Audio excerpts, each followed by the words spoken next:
Christian Miller. It's time for the Miller's Edge with four-time SEC champion and two-time national champion Christian Miller. Once again with Christian Miller taking him down. Here's college football playoff national champion Christian Miller on Tide 100.9 and 12:30 a.m. WTBC. And welcome into this free-for-all Friday edition of the Miller's Edge, Tide 100.9, 1230 WTBC. Hope everybody's doing great. Hope you guys are ready for a good weekend, man. We got through the week, man. This whole transfer portal thing has been madness, and it, in fact, closes today. Today's the final day. I want to say the deadline cuts off like right at midnight, 11:59. So we'll have to see if there's any late names, any late additions. We'll definitely be watching that. We're going to talk about where Alabama stands with this whole thing. And I just want to be clear, and let me reiterate, although the portal does close this evening, that is only for, more entrants, right? You can't enter your name after today. That's the deadline. If you're already in there, you're in there, and there still can be signings and all that good stuff. So does not mean Alabama is done after today. It just means the names will be done being added in there. So I guess it also means you got security for your team as well. You don't have to worry about any late names from your team or your roster either. So we'll talk about where Alabama stands the latest. There's been a lot of activity, a lot of visits, all that good stuff. I know you guys want the latest. So I reached out to one of the best in the game when it comes to providing those updates, Andrew Bone. He's going to join us in about 17 minutes or so. He'll join us at 11:30, give us the latest updates on Alabama, where they stand, maybe with some of these visits and what to expect as they go into this weekend, which should be a very important weekend because, in my opinion, there's definitely a lot of ground to cover in terms of completing this roster, trying to get it as ready as possible for this 2026 season because there's a lot of holes right now. There's a lot of holes, and we got to cover them, and hopefully we can continue to do that with some guys out of the portal. So, again, Andrew Bone of On3 Sports / Bama Online will join us at 11:30, and we'll talk with him about the latest of the transfer portal. But we always want to extend the offer to you guys to join in on the conversation, 205-342-9904. We always urge you guys to call in. I know I can be a little behind trying to get to the phone lines, but I promise, outside of Mr. Bone, I think we're pretty much free unless my dad hops on here, which he did yesterday. And if you guys missed that, that was pretty entertaining. We ended up pulling up some tape and had a lot of back and forth with that whole deal. So if you missed yesterday's episode, definitely got, very entertaining towards the end. So go check that out if you haven't. Maybe he'll jump back on today. He mentioned he was pretty much free. So maybe we'll hear from him. But we're definitely going to hear from Andrew Bone at 11:30. Plus, if there's any other guys we need to take a look at, we always love to go to the tape, and we can always take a look at some of the film and see what these guys could offer if they do, in fact, choose Alabama. Reed, I'll be honest with you, though, man, there's one guy that I was interested in and curious to see what his, final decision was, but it looks like he ended up choosing Ole Miss, which Ole Miss, man, I know they've had a lot of guys enter the portal, but to be fair, they've brought in a lot of new blood as well. And that edge guy was purchased out of Oregon, who I believe was on a visit here. It just seems like he ended up settling with Ole Miss. And Pete Golden, man, who is one hell of a recruiter. I mean, he's relentless when it comes to it, at least with high school recruiting. So no surprise here with the transfer portal, how active they are. But I was hoping we could have maybe, landed a guy like that, an experienced edge guy. I want to say he played 3 years at Oregon. Decent production. I mean, didn't necessarily light up the stat sheet, but talking about a guy that, played a number of snaps, had the body type you like, and I thought he could have paired up nice with a guy like Jan Pierre, who we got the big news with him coming back. Justin Hill, young, who's a true freshman this past year, but definitely showed a lot of promise. We need some depth there, and I think more experience would be great, but got to keep searching. As a purchase was I don't want to make that joke. I was going to say purchase was purchased, but that just doesn't sound right. So you get the point. That said, still waiting to hear the news on the other Oregon transfer, the big defensive lineman who was on a visit as well. I think that could be huge for us at the nose spot. So got to keep an eye on it. But we'll ask Andrew Bone, man. He's got all these answers that all of us are searching for. So we'll definitely do that as well. I think we're going to wait until Monday, Reed, to really dive into the national championship game. I definitely want to get my thoughts on that and discuss that one because I'm excited for it. I think it's going to be a really good football game. But I think we can wait till then, which is the day of it. But I feel like we got more important things to focus on right now with everything that's happening in the portal. So we'll stick with that for now, or we'll maybe dive into it a little bit later. We'll see. Real quick before we hit our first time out, let me remind you about our friends over at RNR Cigars. If you guys are in the market for some premium cigars, the best humidor in the Southeast, don't look any further than RNR Cigars. 2703 Gary Fitz Street is where you can find them here in Tuscaloosa. But you can always go on their website, rnrcigars.com, where you can purchase virtually any cigar you can think of. Use that code Miller's Edge for a discount. Plus, if you're just looking for a place to go watch some sports, hang out, have a good time, enjoy some nice bourbon. They got over 160 different bourbons to choose from. Check them out right now. I know it's been pretty cold outside. They got the heaters and stuff around the porch. Plus, they got the inside. You can hang out. They got TVs and all that good stuff. So make sure you guys check them out again. That is RNR Cigars, the official cigar provider of Alabama football since 2014. We got to hit a timeout. When we come back, we keep on rolling again. 11:30, we'll hear from Andrew Bone. We'll get the latest on the transfer portal, where Alabama stands, because, again, it closes today, but that's just only for new entries, right? You can still recruit. You can still bring guys in. You still can sign guys. It's just whoever's in there is in there. So, Reed, Chase, let's hope there's some good experienced talent in there, because we really needed it. We desperately needed it at some spots, and we'll talk about what those are and more right here on the Miller's Edge, Top 100.9, 1230, WTBC.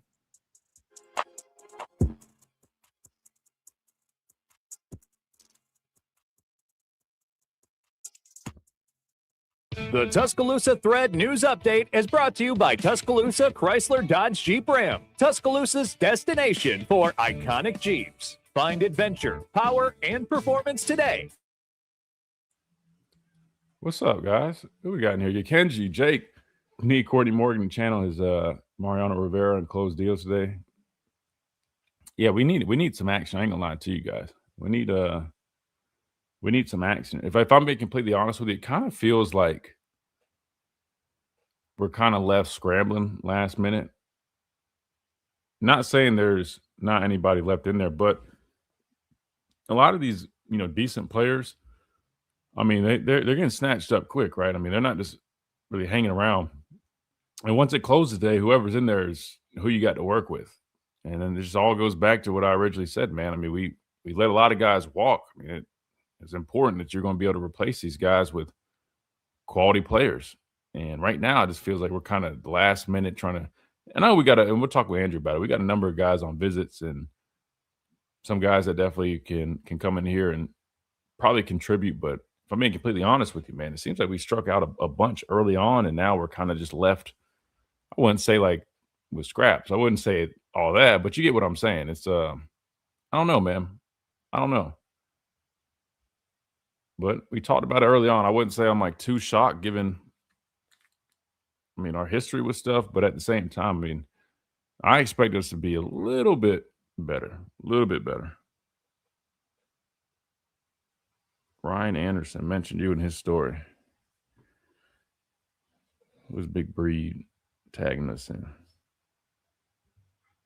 And Dwight just tagged us in something. So we'll check that out as well. Sorry, guys. I'm like all over the place this morning, man. It's been a busy week, very busy week.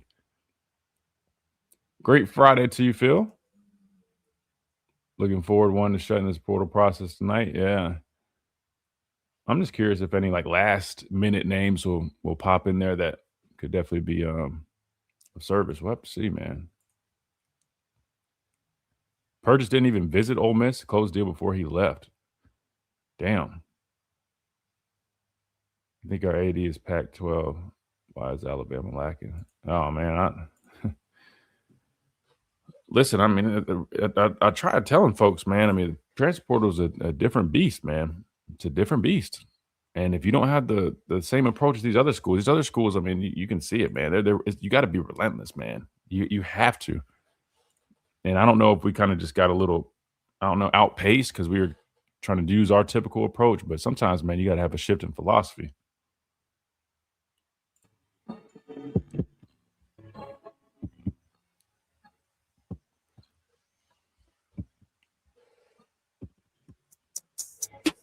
And welcome back into this free-for-all Friday edition of the Miller's Edge. Tide 100.9, 1230. WTBC, hope you guys are doing well. Again, we are going to talk a lot about transfer portal again, right? I know people are probably sick and tired of it, but it's pretty active right now. And if you are sick of it, the good news is it closes today. So we, I guess from here on out, we'll only be covering if anybody actually, ends up signing. It's not going to be worrying about any of our guys leaving or anything else. Just whoever's in there is in there. But they still got a little over 12 hours, right? About 12 hours and 37 minutes or so, I guess, to enter their name. So we'll have to see. If you guys are just getting in here, man, welcome in. I'm looking at the chat right now. We got a number of questions I want to hit again. We got Andrew Bone coming up less than 10 minutes at 11:30. We'll talk with him, get the latest on everything, and I'm excited to hear his insight because again, he's got all the details when it comes to visits, things lined up. So we'll get that, I guess, insight first. Then we're going to respond to it. I'll give my thoughts, but I want to hit a couple of these questions because there's some good ones in here.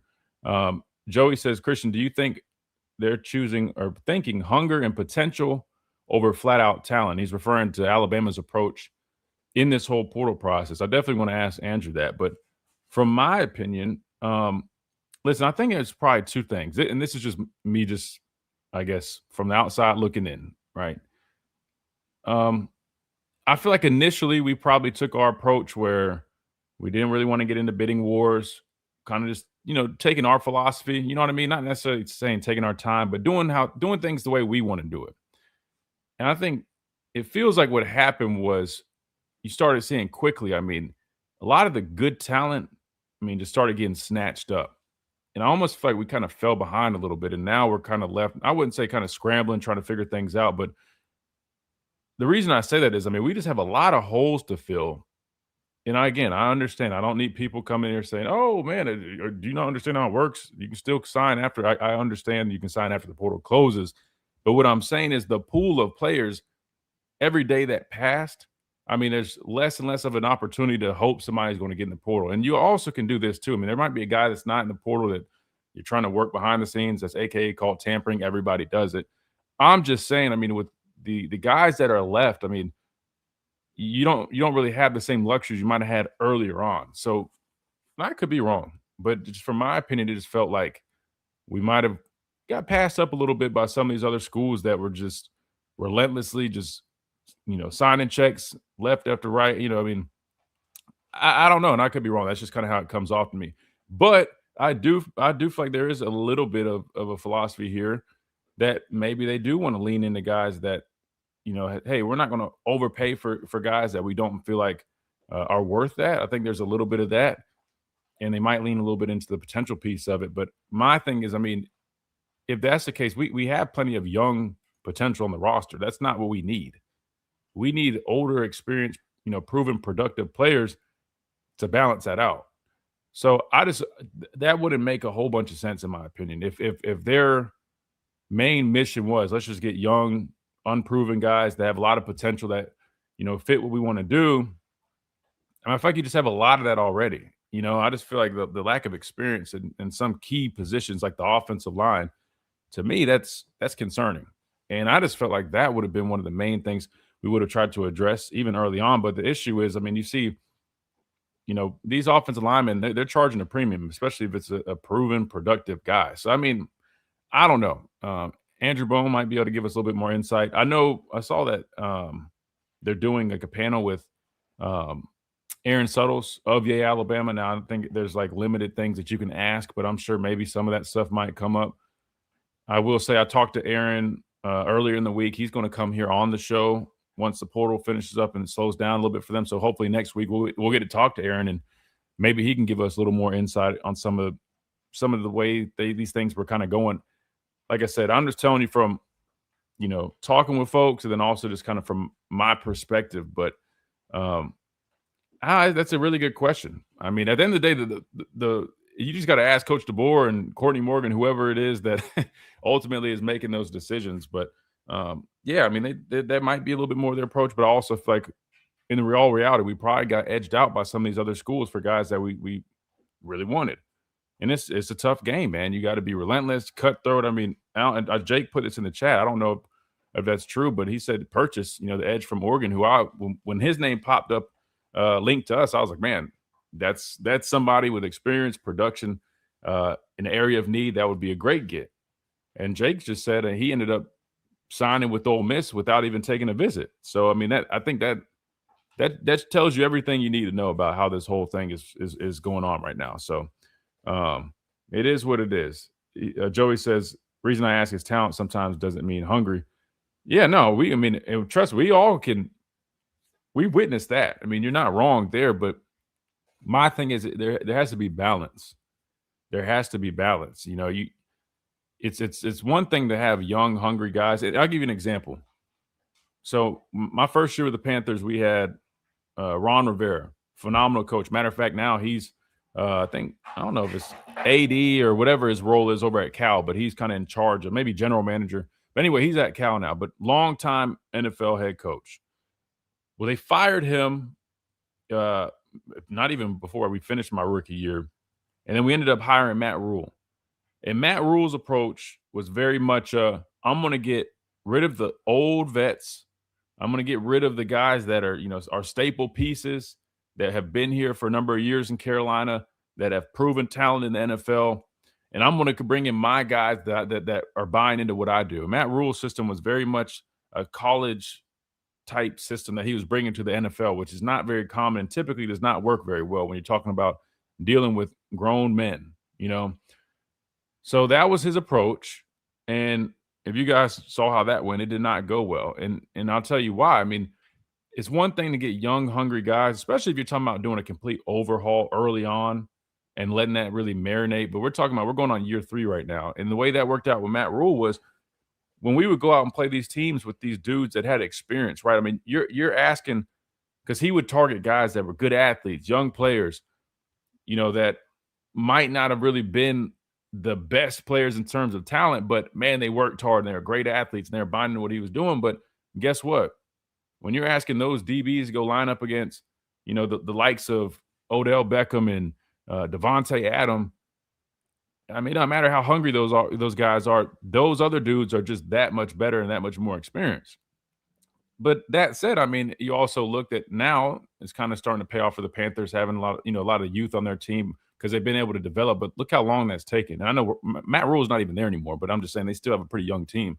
But it takes time.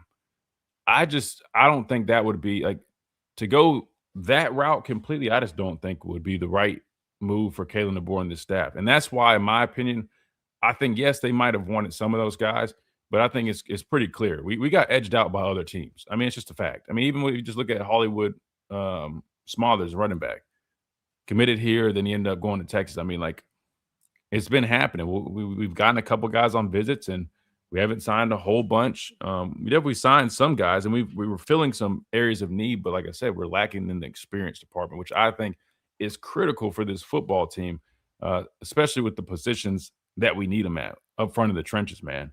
I mean, trench play and experience, they kind of go hand in hand. It's hard to rely on youth up front. It just really is. But great question. We'll dive more into it. But first, we got to hit this timeout because when we come back, we'll be joined by Andrew Bone of On3 Sports Bama Online. He'll fill us in on all these updates with the transfer portal. Last day before it closes today, 11:59. We'll talk about that with him when we come back right here on the Miller's Edge, Tide 100.9, 1230, WTBC.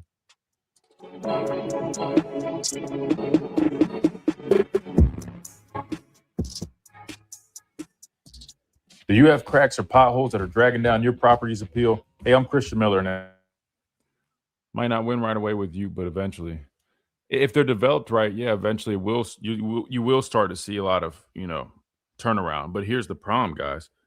This is the University of Alabama, and we're going on year 3 with a new head coach, post Saban. Like, I'm just saying, like, let's just think about this. Like, that's a very risky approach, is what I'm getting at. It just is. People might not want to hear that, but that's the truth.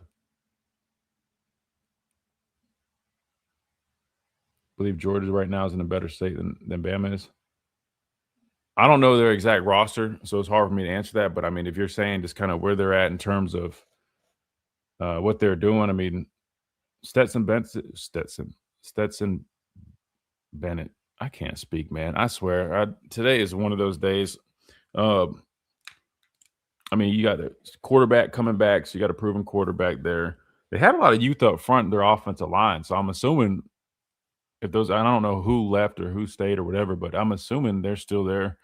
So their line should be a little bit more experienced next year. They had a lot of good skill guys on the outside this year. I don't know exactly who went to the draft or whatnot. So that's what I'm saying. I don't know the updates with them, but I wouldn't necessarily argue that. I mean, I just off the top of my head, I would probably agree with that. Not probably. I do agree with that, just given what I'm thinking. Now, again, if I go look at the roster and they lost a whole bunch more than I'm thinking, then it could be different. But off the top of my head, I wouldn't disagree with that. I mean, you got a proven quarterback coming back, more experience up front. I think it just makes sense. You're right. Like, I mean, if we kind of took this approach maybe last year, that's one thing. But going on year 3, when when we finish the year, and I get it. I mean, it's all about perspective, right? One end you're like, man, we've 11 wins and went to the playoffs, second round, made a trip to SEC championship. And I agree with you. I mean, that's great progress. Like nobody, I mean, I think that's about what you would expect, right? I'm just saying, like, the problem is at Alabama. I just don't know how much patience people really have. Like, let's just be honest. Like when we were talking yesterday about, my dad was saying, like, well, he sees an 8-4 record right now, and I'll say, man, I'll be honest. I mean, not to sound negative, but I mean, where the roster currently stands as we speak right now, I mean, I feel like I wouldn't feel. I could only say 9-3 with confidence. If I said anything different, I would probably be lying, based off of where we stand right now and our our schedule. Which we can talk about that in a little bit, as long as people don't get triggered, man. I know people get upset when they hear 9-3 and stuff, but again, we just got to be honest on here. It's about credibility. You sent a good ass app message. I'll go check it out. Let me hit our guy Adam. Adam, I checked the email. I didn't see anything. So if I missed it, I checked the junk folder. I know you mentioned sending an email, but try sending it again just in case, because I don't know if I missed it or what. But Adam with the Adam is insane, man. $100 super chat. Again, seriously, Adam, thank you so much, man. We got to get you signed up, man. We have to. Christian, do you think the constant scrutiny and comparisons to Coach Saban have affected Kalen DeBoer's happiness at Alabama and his ability to establish a clear team identity? Man, that's a damn good question. Sent it a few days ago. Okay, I'll check. Yeah, if you don't mind resending it, man. I tried to look. I could not find it anywhere, and it's probably my fault, so I apologize. That's a damn good question, though. I don't think it necessarily affects his happiness. And if anything, I think he expected, like, when he arrived in Tuscaloosa, like, that was going to come with it. I mean, you just had to know, right? I mean, being the guy after Coach Saban, you just had to know. So I think he expected it. Did it seem like, some of that pressure and scrutiny after some of those losses last year? I mean, you could kind of tell a little bit of a demeanor shift, even when he's just doing his press conferences. Sure. I mean, that would add up on anybody, man. I mean, like, so I don't blame him. It's a lot. But I do think he expected it, but it probably affected him a little bit. And his ability to establish that team identity, that's actually a really good question, Adam. And we got Andrew Bone on the line, so let me go to him real quick, and then we're going to come back to this question because that's a really good question. All right, here we go. And welcome back into this free-for-all Friday edition of the Miller's Edge. Tide 100.9, 1230 WTBC. We're talking transfer portal. Today is the final day for, I guess, entries. Again, you still can recruit and do all that stuff afterwards with all the guys in there, but the final day before it closes tonight, 11:59. So we had to get an expert on the line, a guy that I trust and I've been listening to a long time when it comes to covering recruiting and now transfer portal. Andrew Bone of On3 Sports, BamaOnline.com, joins us via the phone lines. Andrew, I appreciate you joining, especially on the very late last-minute request. But, man, we had to get an expert on here because, I've been diving into some of these guys that are popping up and watching some tape, but I know the ins and outs of all this stuff, and our listeners really wanted to get some updates. So welcome in, Andrew, and how's everything going? No, it's good, Christian. I appreciate you having me. It's obviously things are a little different right now with this portal cycle. Instead of having 2 windows and one being 30 days and the other being 15, you have just one condensed 15-day window. So things move very fast. Coaches are having to evaluate. Some of the guys are going to enter the portal. Some guys are kind of unexpected. Really at the last minute, and it's a busy cycle, and a lot of kids are kind of coming in and out. You're meeting them for the first time. You're talking to agents for the first time who may have never been an agent before in their life until 3 weeks ago. So there's a lot of things that kind of go on, the last few weeks that are, just beyond crazy in my opinion, and beyond things that, many really understand, and, myself included. And, Alabama, has to deal with that. Schools all across the country have to deal with it. And, you're just trying to build your roster to make sure you have the best team you possibly can, heading into next season. So still some big names that are out there, some targets that Alabama, hopes that they can get on board over the course of the next few days, potentially, next week or two, because as you mentioned in the intro, they can still visit, they can still communicate. We're still going to see offers that are going to get extended, and we're also probably going to see some spots that are going to get backfilled down the road, because Alabama's going to try to get guys that are going to be starters, guys that are going to compete to be on second team, but they still have about 25, 26 available scholarships right now. You're not filling all those scholarships with guys that are impact players, but you are trying to get some depth in there to be practice players. I mean, there's a lot of there's several kids out there that are good that may be might have an opportunity to go to a smaller school and be an impact player there. But if they get a scholarship offer from Alabama, go compete, maybe it turns into something. So we're going to see, I think we're probably going to see fans that are going to end up getting upset with maybe some of these late takes, but I wouldn't call it, guys that they're having to go out there and spend a lot of money on. They're just able to, provide scholarships and, get guys come in and compete against the impact players, the second teamers that are going to be your, main contributors next fall.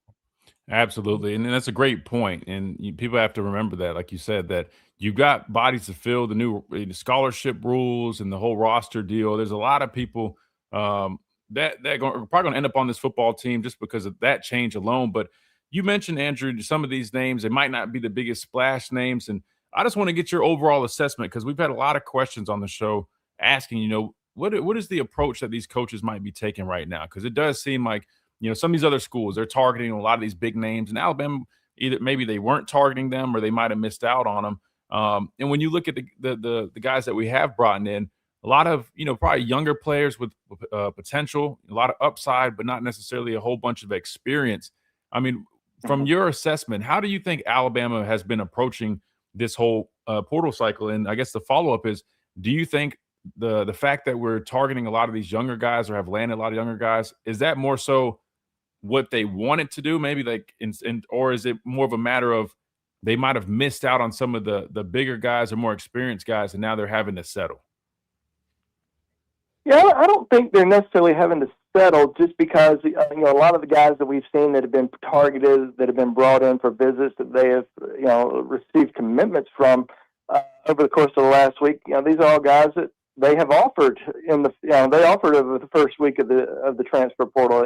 It wasn't guys that they offered 2 weeks after the transfer portal opened. I mean, they were guys that they brought in right away for visits. Obviously, I think a lot of the attention is on the ones that they lost rather than the ones that they've added. And I get the whole point of, a lot of the guys that they have added don't have a ton of experience. And what did you need to go out and get in the transfer portal? You're trying to get pieces that are going to come in and make a big contribution to your team this year. So we talked about it early on. What were those areas? Well, it was offensive line, it was defensive line, it was linebacker. Those were probably the primary areas. And I know everybody wants a running back. We would love to see a game changer at the running back position. I do think Alabama's got some young talent on their team, that can be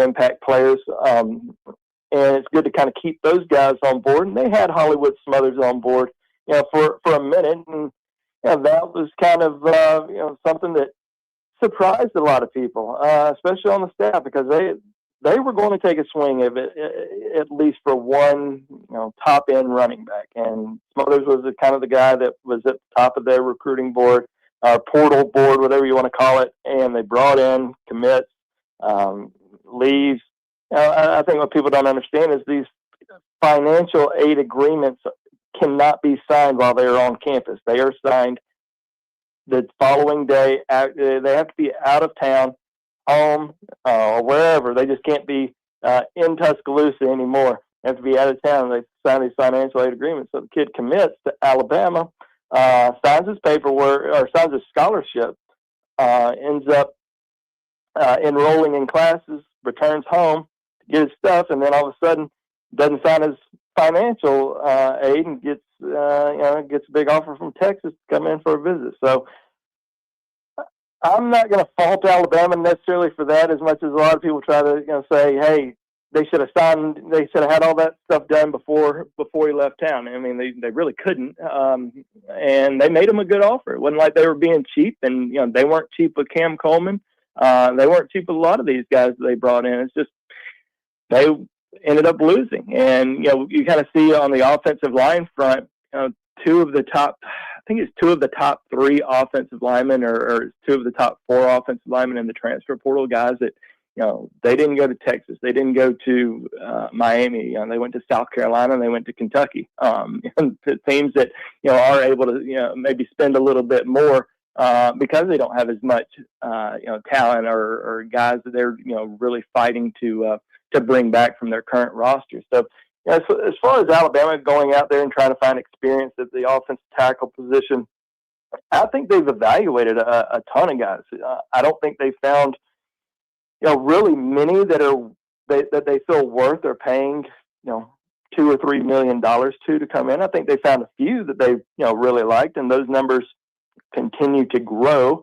So you're having to watch guys that may not have played a lot, but maybe they were backups, maybe they were really good practice players. I mean, you got a guy in today, Ethan Fields, who played at Ole Miss, played in every game, wasn't a starter, but he was a contributor. They've got him on campus today, and I'm not looking at him saying this guy's going to come in and start right away, but he can come in, provide some depth, could fight for an open job, because there are 4 openings on the offensive line right now, and you got a guy that you've watched a lot of practice film on, because all these kids that are backups at all these schools, they send out their practice footage to all of these colleges so that they can evaluate, since they don't have a ton to evaluate from games.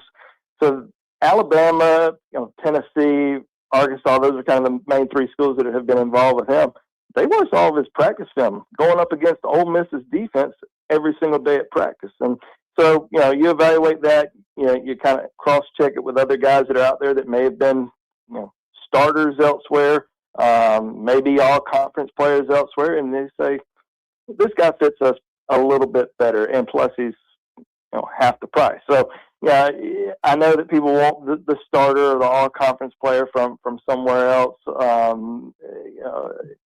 more so than the guy that's has been a career backup. But I think Alabama tries to cross their I's and dot their T's on every single player. I just don't see it as they've really just missed out on a ton. I think they've missed out on a couple, but I also think that they are going to try to bring in guys that fit their system, that can play, that they've evaluated, that they know. I mean, you look at Ty Haywood coming in from transfer from Michigan, and also Caden Strayhorn, another lineman from Michigan. Those are guys that they know well. They evaluated them for over a year while they were in high school. They built relationships with those guys. They talked to coaches at Michigan about them. They talked to their high school coaches. They know every single thing there is to know about these kids to take a chance to bring them in. Whereas, I'm not saying this is wrong, but a lot of these portal guys, them for 24 hours. You've evaluated them, but who are these kids? Who, do they fit in with your program? You might bring them in. You might give them a phone call. As soon as you give them a phone call, it's out there from their agent. Oh, Alabama's interested. Georgia's interested.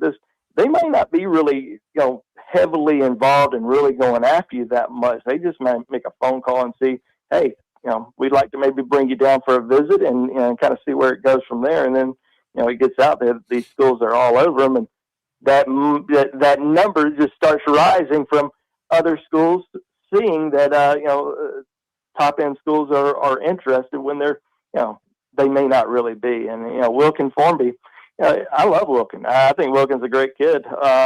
Is he the number 5 overall offensive tackle in the transfer portal? Because that's where he's ranked. That either says, because I think Wilkins I think he's a long-term guard. I think he could potentially have an NFL career if he stayed inside and played guard, if he really focused on that for a couple of years. I know he wants to be a tackle. Maybe he ends up doing really well, but I don't necessarily see him as a top 5 overall offensive tackle in the transfer portal unless the tackle list is just, not really deep right now. I think maybe he's a top 5 offensive guard in the transfer portal, but and guys like that are getting these big dollar figures, big dollar offers from a lot of different schools because they do see, they have starting experience.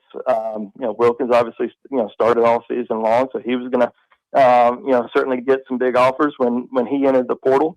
And so that's how it is with a lot of these kids who have a lot of starting experience. They're getting big offers, and, the guys who don't have a ton of starting experience but have a lot of talent, they're not really going to cost as much. So you bring them in, you see what happens, and you hope it, works out for you. But I think they've done pretty well, especially with the roster retention. I think that really gets overlooked more than anything. You see the guys that Alabama's able to keep. We saw that last year. We talked about it a lot last year, but this year probably even more important because the 24 class, DeBoer's kind of wasn't his first class, but it was that first freshman group that was in. You hadn't really seen a lot of those guys that have made any sort of impact or potentially are your future that have entered the transfer portal and left. You've seen some of the older guys that were signed and played a year with Saban, but and then this past 25 class, the only guy that entered the portal was Micah Dubose. So if you can continue to build on that every year, you recruit high school kids and you get them involved and entrenched into the program. They don't get big offers coming out of high school. Most of these kids are getting much bigger offers elsewhere.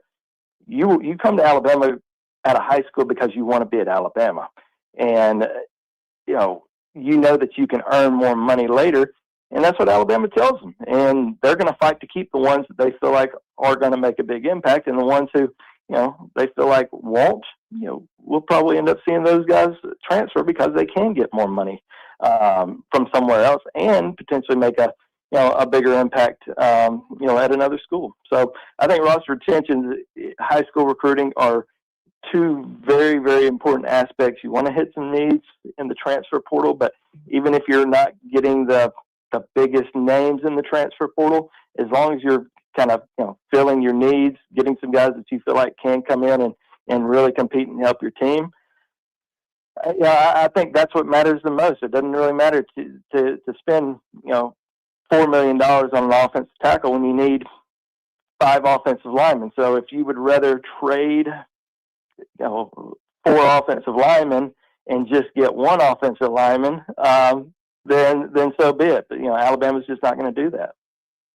No, that makes a lot of sense. We're joined by Andrew Bone of BamaOnline.com. Make sure you guys check them out for all these great details, insight you guys clearly can hear. Andrew, he covers it, man, and very much so in depth. Also on 3 Sports. Andrew, I do want to go back real quick. You mentioned the Hollywood Smothers thing. I'll be the first one to say I was one of the people that felt, I was like, man, I feel like we might have dropped the ball a little bit. I tried to ask around, and I asked people that, are involved with, agency stuff and even on the NIL side of things. And because I heard that the whole deal about signing, you can't necessarily do it on campus, but they told me that they weren't aware of that. So now that you're saying if that is the deal, I'll be the first one to say I'll own up that if I'm wrong on that. If they couldn't have done any more, then hey, listen, it is Tim Watts, who is my partner in crime over at Bama Online. We have been going back and forth on this for the last 3 or 4 days because we were extremely confused. We talked to someone who is pretty much front and center on that. There is a lot of stuff that they can sign while they are on campus. Right. But the financial paperwork from the rev share agreement, that all has to be done once they leave campus in the following day. Now, some of the kids sign it the following day. Some of them might wait a couple days, and in some cases, rare cases, they never get signed, like we saw with some others. So that was kind of the whole situation there. But he pretty much had signed everything else. I mean, there was really no concern there. He was enrolled.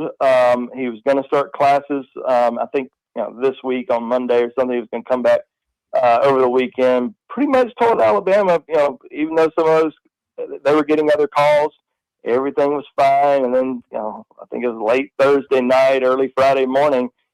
They basically reached out and said, "Hey, we are going to take this trip to Texas." And then the whole time in Texas, it's, "Hey, don't worry, we're solid. You're not going anywhere. Alabama's where we want to be."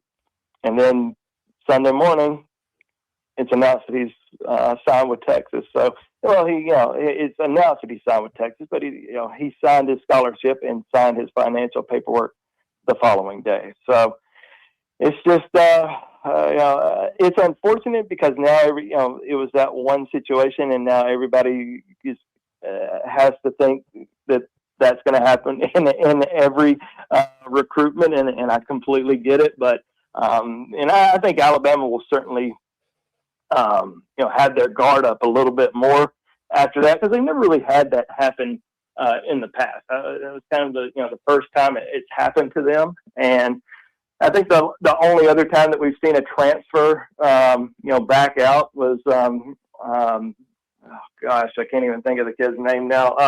Minshew, Gardner Minshew, who left East Carolina, came to Alabama with Tua and Jalen Hurts still on the roster, but just wanted to be a grad assistant one day and get into coaching. And then, of course, Mike Leach ends up calling him and says, "Hey, you can come be a starting quarterback here at Washington State. Why don't you come here?" And of course, he ends up getting out. But that was really the only other guy that I can remember that really backed out of after committing to Alabama from the transfer portal. Well, it kind of worked out for him that he didn't come here, because he ended up playing in the NFL and doing a lot of good stuff on the football field, not actually on the sidelines coaching. So that actually worked out for him. And Andrew, I'll ask you one more question. I appreciate you being generous with your time, because I know you're flooded and you're trying to keep these articles and stuff coming. Again, make sure you guys check them out. Bama Online. Make sure you check out Andrew on X, Andrew J. Bone.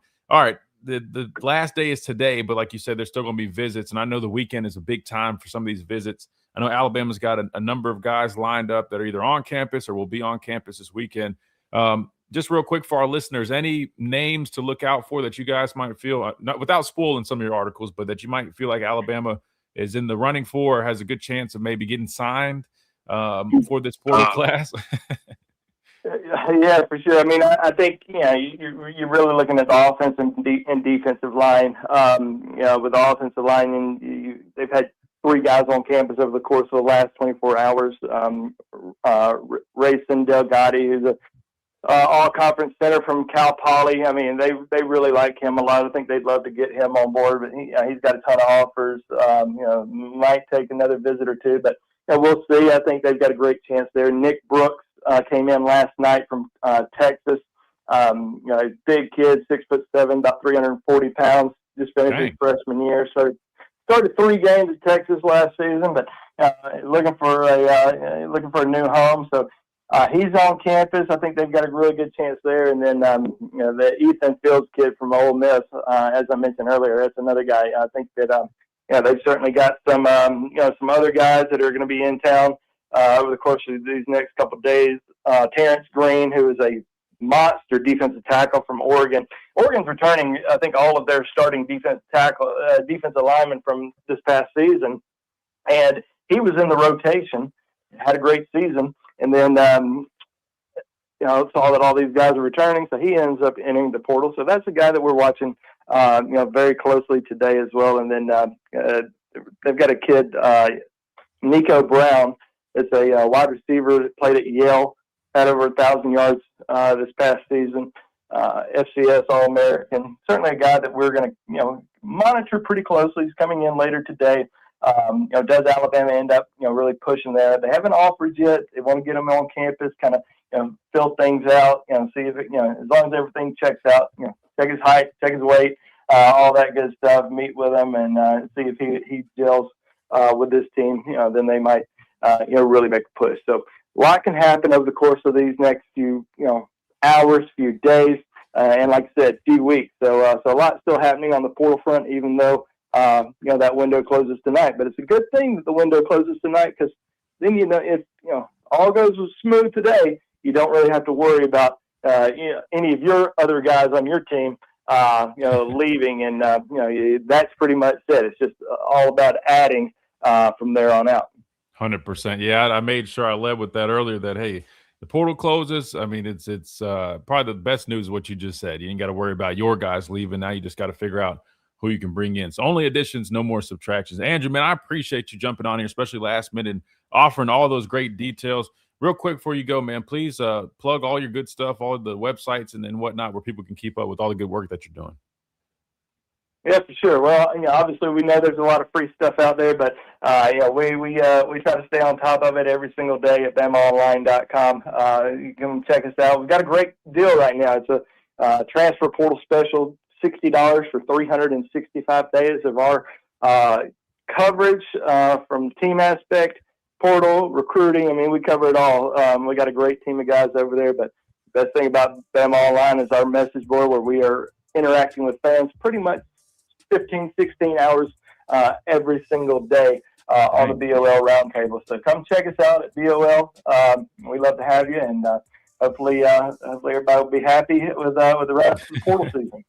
Absolutely. Andrew, thank you so much again, man. Hopefully we can catch up soon, maybe once this whole thing concludes, and talk maybe a little high school recruiting. I forgot there's still a second signing day, right? February. Did we just forget about that? I know there's actually still one, surprisingly. We'll see. I mean, there might be a situation where, once this portal season kind of comes to an end, Alabama could potentially, see who's still out there and make another offer. But it's nothing like it is in December, and nothing like it used to be that first Wednesday in February. No, that makes sense. Well, maybe, like you said, last minute kind of body or two, but we'll definitely we'll be on the lookout. Andrew, we appreciate it, man. Have a great week, and hopefully you can rest up. I know you've been working tirelessly over the last couple of weeks, man. You deserve it. So take care of yourself, man. Appreciate it, Christian. Have a good one. Thanks, man. Yes, sir. You too, brother. Good deal. That's Andrew Bone of Bama Online. Make sure you guys check them out. Like he said, they got a transfer portal special, man. $60 for 365 days, man. Go get in on the action. We got to hit this top of the hour break. When we come back, we keep on rolling. We'll respond to what Mr. Andrew Bone had to say. Get y'all's thoughts on it right here on the Miller's Edge, Tide 100.9, 1230 WTBC.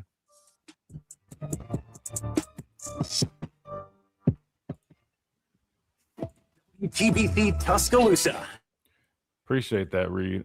Yeah, if I could just speak, man, I'm like tongue-tied today. Like I said, when I say I'm not even covering like they're covering it, but just like over the last couple of weeks, between watching extra tape, sitting on here like extra hours, I mean, I don't know how they're doing it.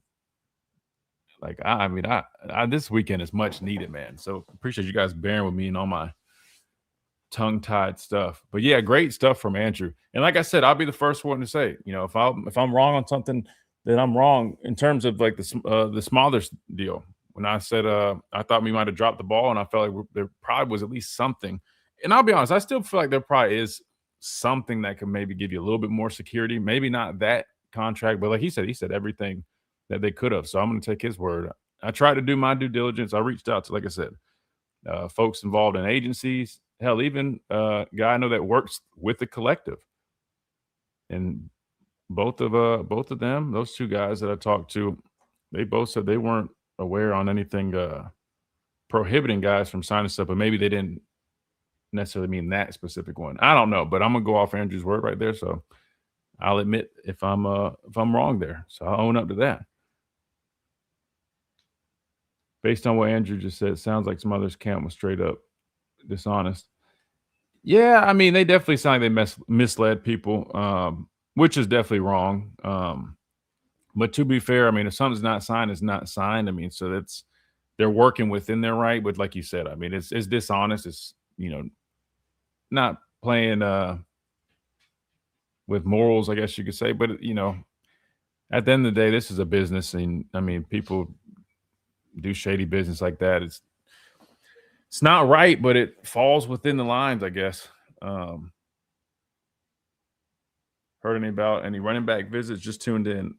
Andrew didn't mention any, so I'm not too sure right now.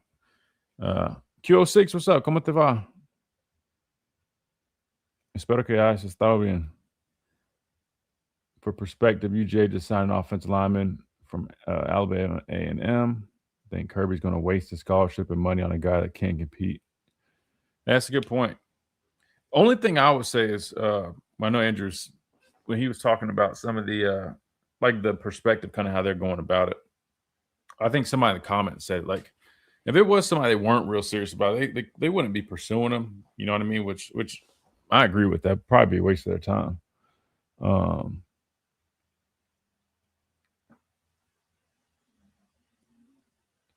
Alabama signed one JUCO guy, if I'm not mistaken. I think, is it Tyrell Miller, offensive lineman, back in December. On BOL a lot. Don't think a lot of us just want some star players. Be ecstatic with the guy from Cal Poly. Doesn't need to be a big name, just a guy with excuse me. I'm sorry, guys, with experience. Yeah, no. And I'm in agreement, right?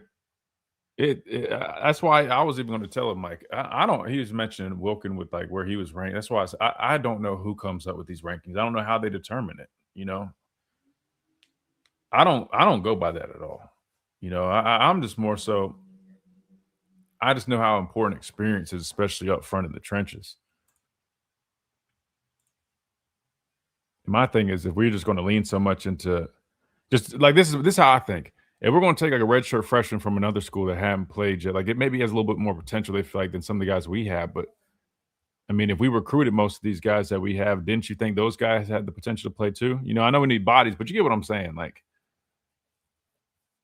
I guess there's, I don't know, a million different ways you can look at it. But that was really good stuff from him. And 12:30 a.m. WTBC.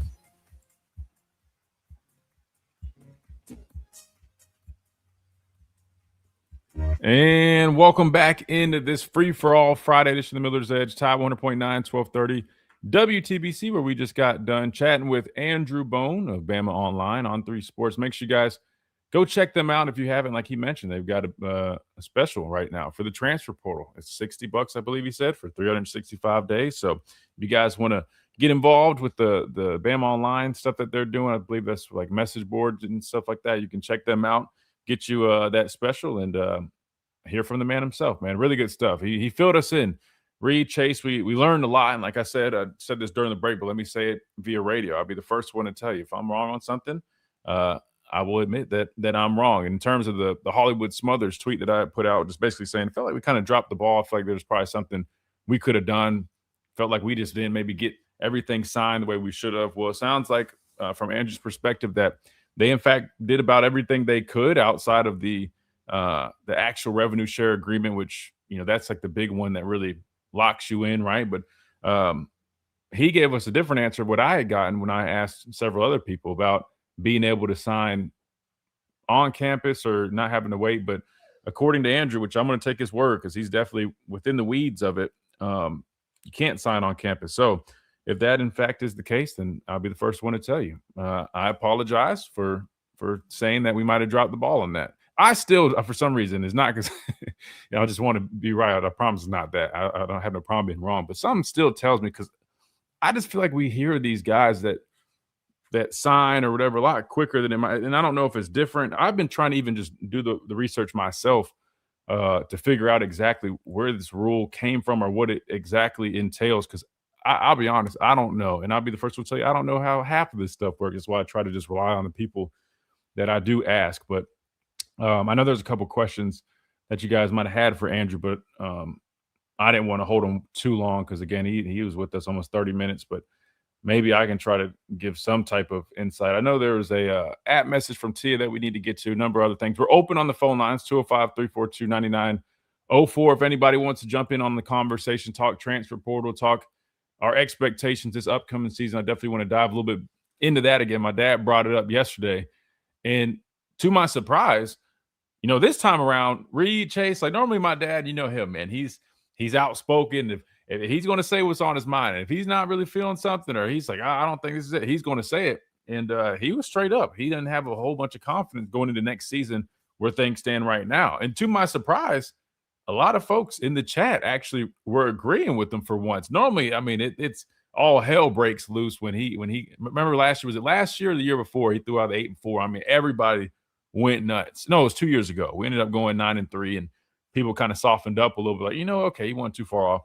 But this time around, guys, I mean, it seemed like people are starting to kind of, I guess, fall in line. I don't know. So I kind of wanted to bring it to the radio side of things in case anybody wanted to dive into that conversation in terms of expectations, record expectations for this upcoming season. We can do a little bit of that as well. Let me pull up this app message from Tia, because I know she left it a little while ago, and I want to catch back up on that. So let me pull up my email real quick. I wish I had this loaded, but she said it's really good. I don't know what it entails, but we're about to find out in 3, 2, and 1. Here it goes. All right, so here's Tia's app message from today. She says, I'm not as worried as others about the transfer portal. Knowing we have a fixed budget to allocate, my real question is about the internal culture. What's the difference in the facility's mood now when we lose a recruit compared to when Saban was here? I believe he fostered a relentless pursuit of talent. I've heard several stories about how Saban raised hell when we didn't land players, and you could sense it in the mood throughout the complex. Yeah, no, that was very true. I mean, I can even speak from experience with myself, right? So when I was getting recruited, they kind of dropped the ball. They told me they wanted me to come to junior day, and I was going to get an offer when I came here on junior day. I show up on junior day, and I didn't get an offer. So like me and my dad literally drove 6.5 hours all the way here to Tuscaloosa to go to, come to junior day, which was cool anyway, but under the impression that, hey, Alabama's going to give me that offer, because they had been recruiting me, but they didn't formally offer me yet. And I was under the impression that I was going to get my formal offer. Well, long story short, we go through the whole process.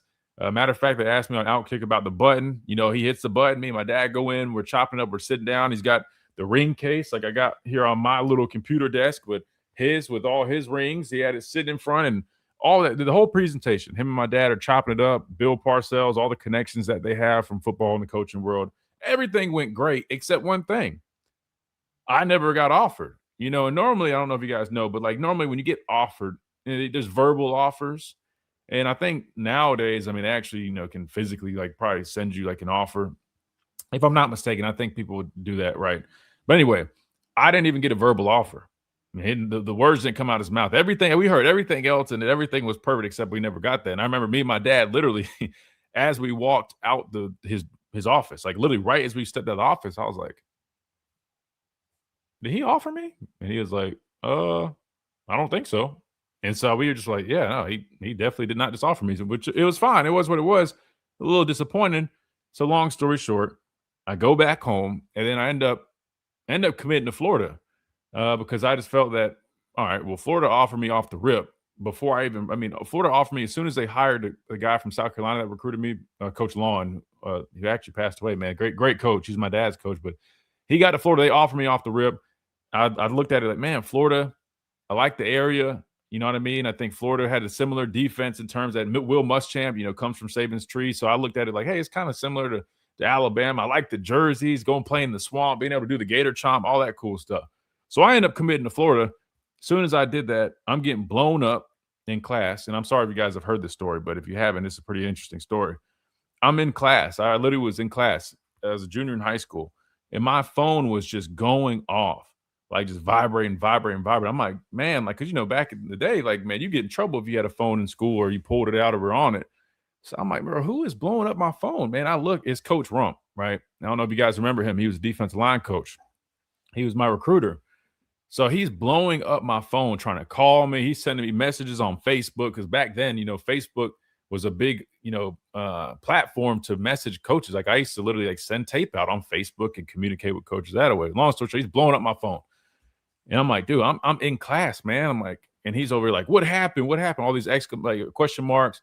And so basically I was like, I'll call you when I get done. I get home, I call him, and I told him what was up, and he's like, man, Coach Saban wants to speak with you. So he scheduled. Actually, no. He texted me that Coach Saban wants to speak with you, man. And so I said, all right, when I get home, he can call me. So I get home, he calls me, and he basically just he's like, look, Christian, I apologize. You know, I don't know what happened. He basically made it seem like something like, you know, not everybody got to, because the way they did it was they wanted the position coach to sign off on it, the coordinator, him, all that good stuff. And I guess there was like a miscommunication. And that, I mean, he was ticked off because it ended up resulting in me recruiting to another school, and I was one of their, main targets. And so I talked with him. He asked her, if he respectfully could he continue to recruit me, all that good stuff. And I said, yeah, no, that's fine. Like, I mean, I respect it. Like, there's nothing wrong with that. And so that went good. But then Coach Rump was like, man, you about got me killed, man. So to answer Tia's question, I mean, he about let Coach Rump have, and I don't even think it was Coach Rump's fault. It was, I don't know whose fault it was, but yeah, that is true. I mean, it happened with me. I mean, Coach Rump made it seem, and he could have just been saying this. I don't think he would make it up because he sounded pretty sincere, but he not lost his job, but I mean, Coach Saban about lost it because somebody made a mistake in recruiting, and it resulted in me choosing another school. So yes, I mean, Coach Saban very much was like that. I mean, like he's a competitor, right? So I mean, he wanted to land everybody, and if they drop the ball with somebody, best believe every single person in that office, anybody that could potentially be involved, was going to have it, or going to hear it from him. But to your question, in terms of how that is looked at now, I'm not in those meetings like that. I mean, I know a lot of people in the building, but I'm not sitting there in the meetings. I don't know how the temperature of the room is. If they miss a guy, could be a little bit different. I mean, I hate to say like this, but I don't see Coach DeBoer reacting like that at all. I mean, I would be probably at a loss of words if I ever saw him react like that. So I don't think it's that. I mean, I'm sure there's probably some frustration if they miss out on somebody, but I don't know.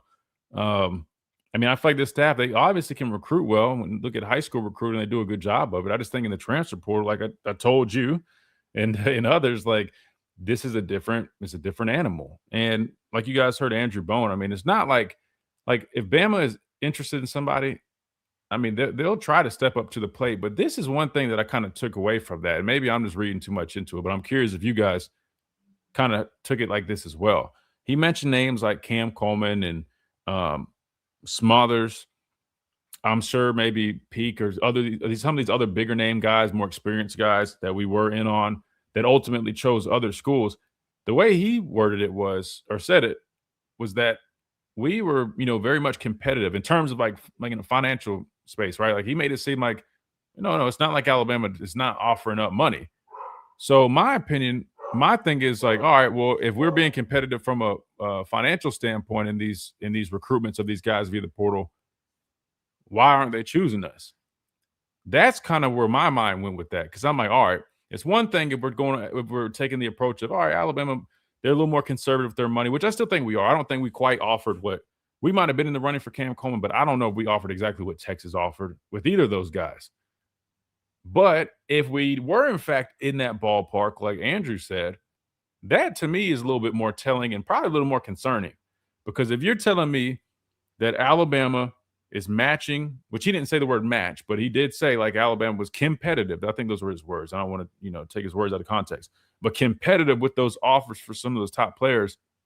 And pretty much all of these top players we're talking about chose other schools.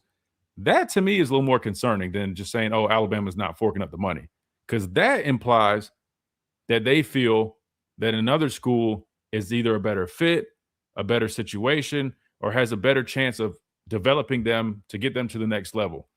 Unless we're just going to sit there and go, oh, well, maybe they like Austin, Texas better than Tuscaloosa. Might be that a little bit, maybe. I mean, if I'm being honest with you, I mean, like me and my teammates, they used to joke around about, man, ain't nothing to do in Tuscaloosa. But they came here because they knew they wanted to be developed by Coach Saban.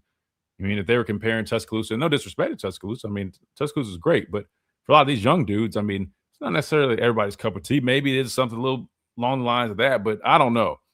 When he worded it like that, like we were competitive, but they ultimately chose other schools, the way I perceived it was that kind of, if anything, says a little bit more about maybe the confidence isn't there like it might have once been. Because if you ask somebody that 5 years ago, if Alabama was offering the same as another school, I feel like 95% of the time the kid's going to choose to come play at Alabama. But if now the offers are about, in that same ballpark and they're not, I don't know. I don't know. I don't know. Maybe I was looking too deep into it. I'm curious what you guys think. Marinate on that for a little bit because we got to hit a timeout when we come back. We'll talk about that a little bit more. We got Digger on the phone lines. Oh, God, we got to hear from him, man. They just landed yet another offensive tackle. Big bucks, too, probably. So we'll get his thoughts. Now we'll keep on rolling right here on the Miller's Edge, Tide 100.9, 1230 WTBC. Don't go anywhere. Free for all continues when we get back.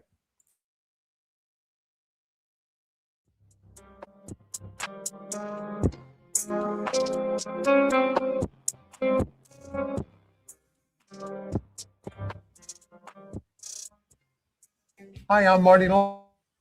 Could also be using Bama to jack the price up. He kind of mentioned that too. They could maybe. Potentially. I just don't think it's as significant as it might have once been. You know what I mean? Like I just don't.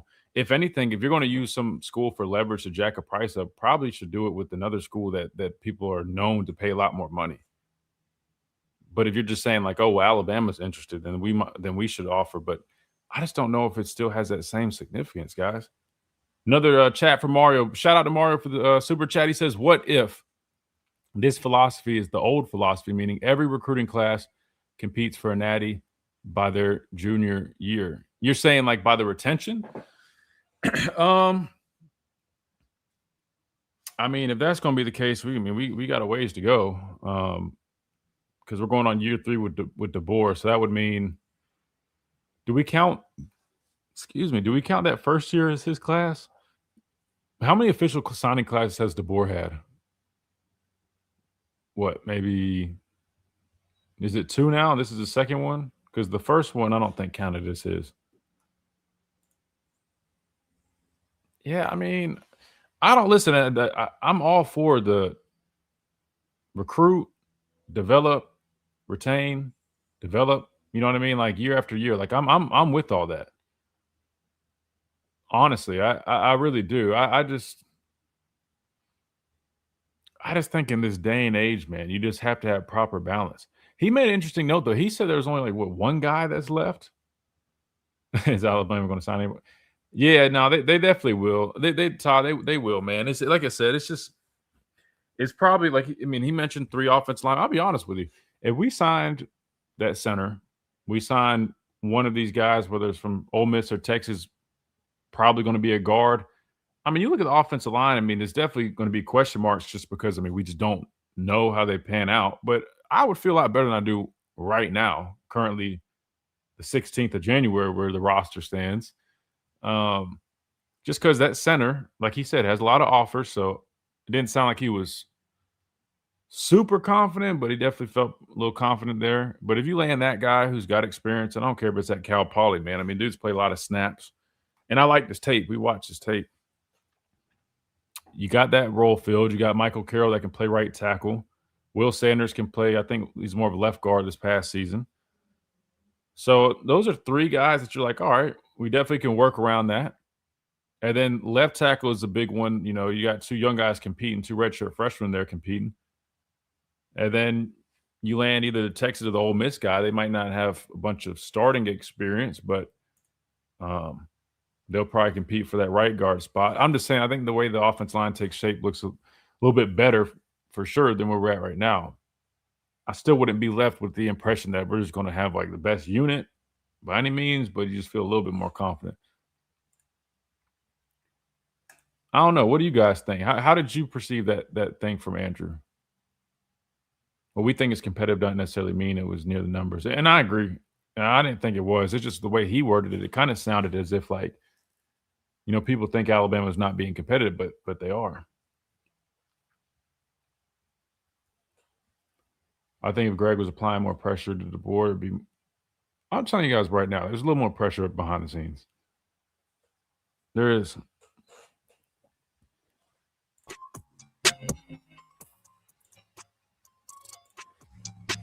And welcome back into this free-for-all Friday edition of Miller's Edge, Tide 100.9, 1230 WTBC. And we're going to keep on rolling right here, 205-342-9904, going back to the phone lines. This time we got Digger on here, man. Digger, Talk to me, man. I see you guys just landed yet another offensive tackle. How much you drop on him? 3, 4, maybe 5?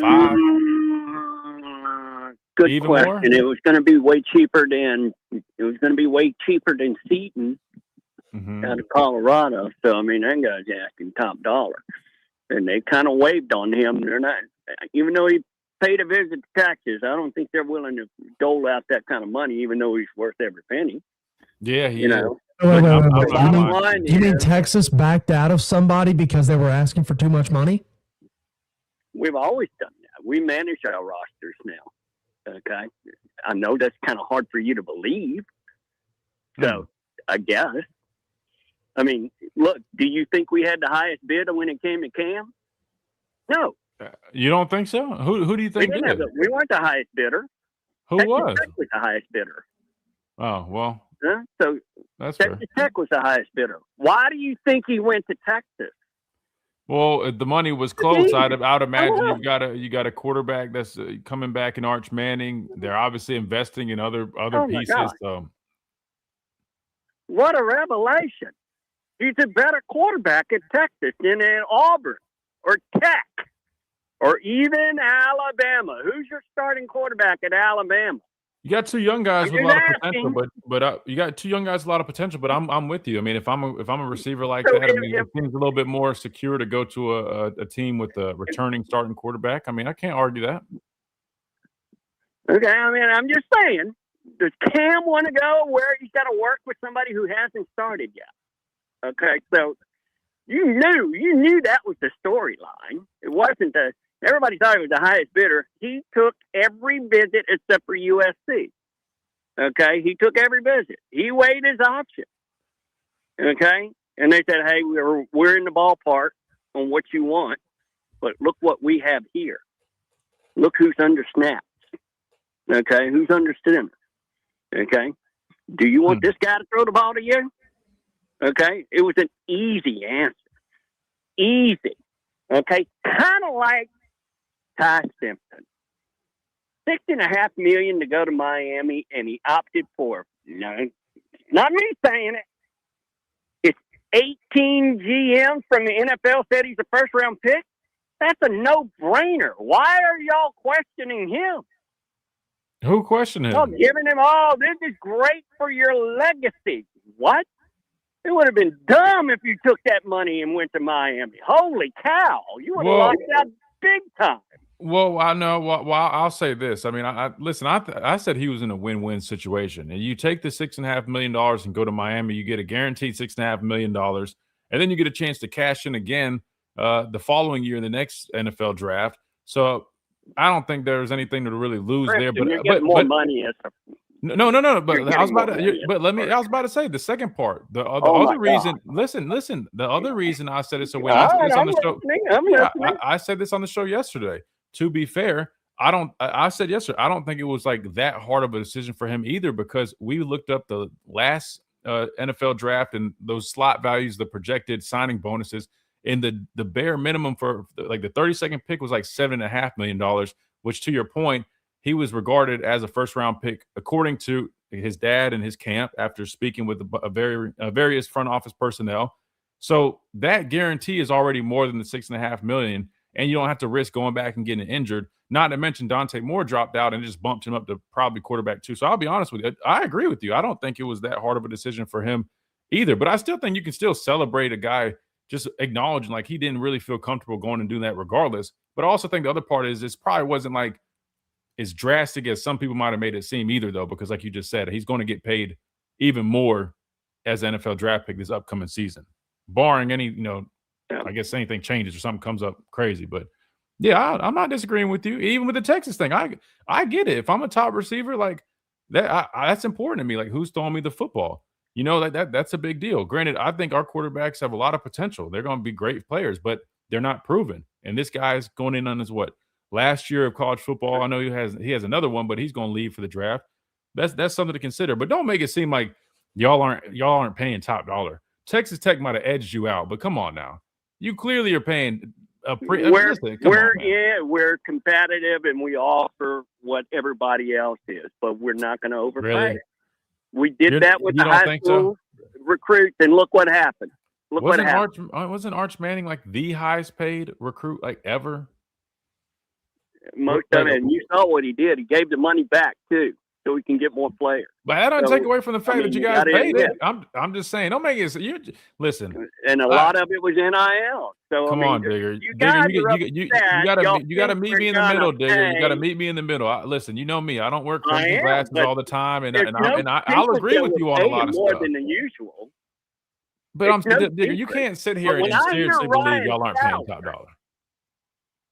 When I hear Ryan Fowler bellyache about $40 million and you didn't make it to the playoffs, and then I get on the phone and say, "What was your record?" and he wouldn't tell me.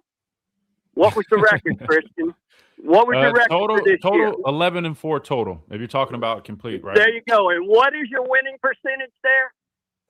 I'll help you with the math since y'all don't do math very well. It's 73%. Hey, okay. What is 10-3? What is 10-3? What is it?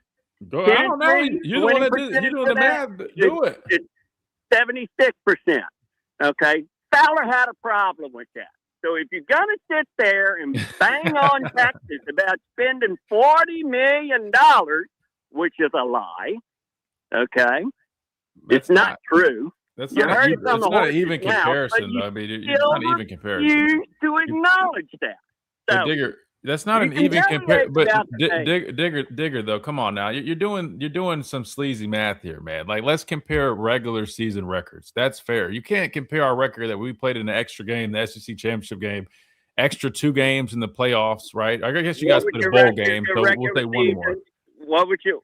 It is what it is. So, am I lying about it? I'm not lying about it, am I? No.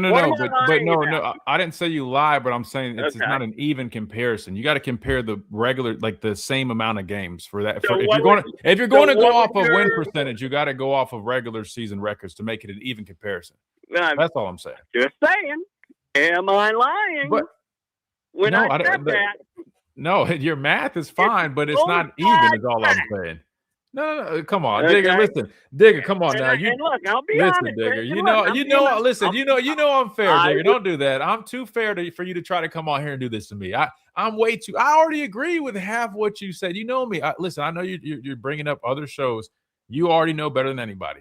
You've been listening to us for a while. We don't operate like that. We just call it down the middle. We call a spade a spade. Now I'm gonna ride for my guys, but I'm also going to be honest. But come on now, you're skewing the logic here. You're skewing the logic. That said, listen. I could care. Honestly, that means nothing. Like what y'all did and what we're doing. In terms of the spending, though, I don't know if it's $40 million, but you got to admit it's clearly higher than majority of these other programs. I mean, you have to admit that. I don't know if it's $40 million. It might be 38. I'm just saying it's definitely more than majority of these programs, and you know that, Digger. There's no way you can afford to sit there and go pay all these other guys in the portal. I think you're missing the point on that. The point was what am I missing? Was erroneous reporting, and you refused to acknowledge that. You kept wait. I don't even know I don't know where you talking about. The $40 million was erroneous. Yeah. It's erroneous reporting. First of all, how am I supposed to? First of all, how am I supposed? I don't know what the number is. You don't even know what the number is. How do you know it's not $40 million? Is a better question. I know what the number is because I heard it from the horse. So what is it? What is it? Tell us the number. What's the number? What is your best source? What is your best source when you go get a number? Are you going to Greg Burns for that number or not? No, first of all, again, you got to. First of all, you got to stop going off of what other shows say. I'm not connected to that. We're on the same station. I don't know what numbers they're even talking about or what you're talking about. You can't hit me with that. I don't know what you're talking about. If I've said $40 million, I think where I've seen that is maybe on some articles online. I don't think that's a guaranteed number. I don't even know what our whole number is. I don't. Okay, we're just talking. But please tell me though. You did say you know the number. What's the number?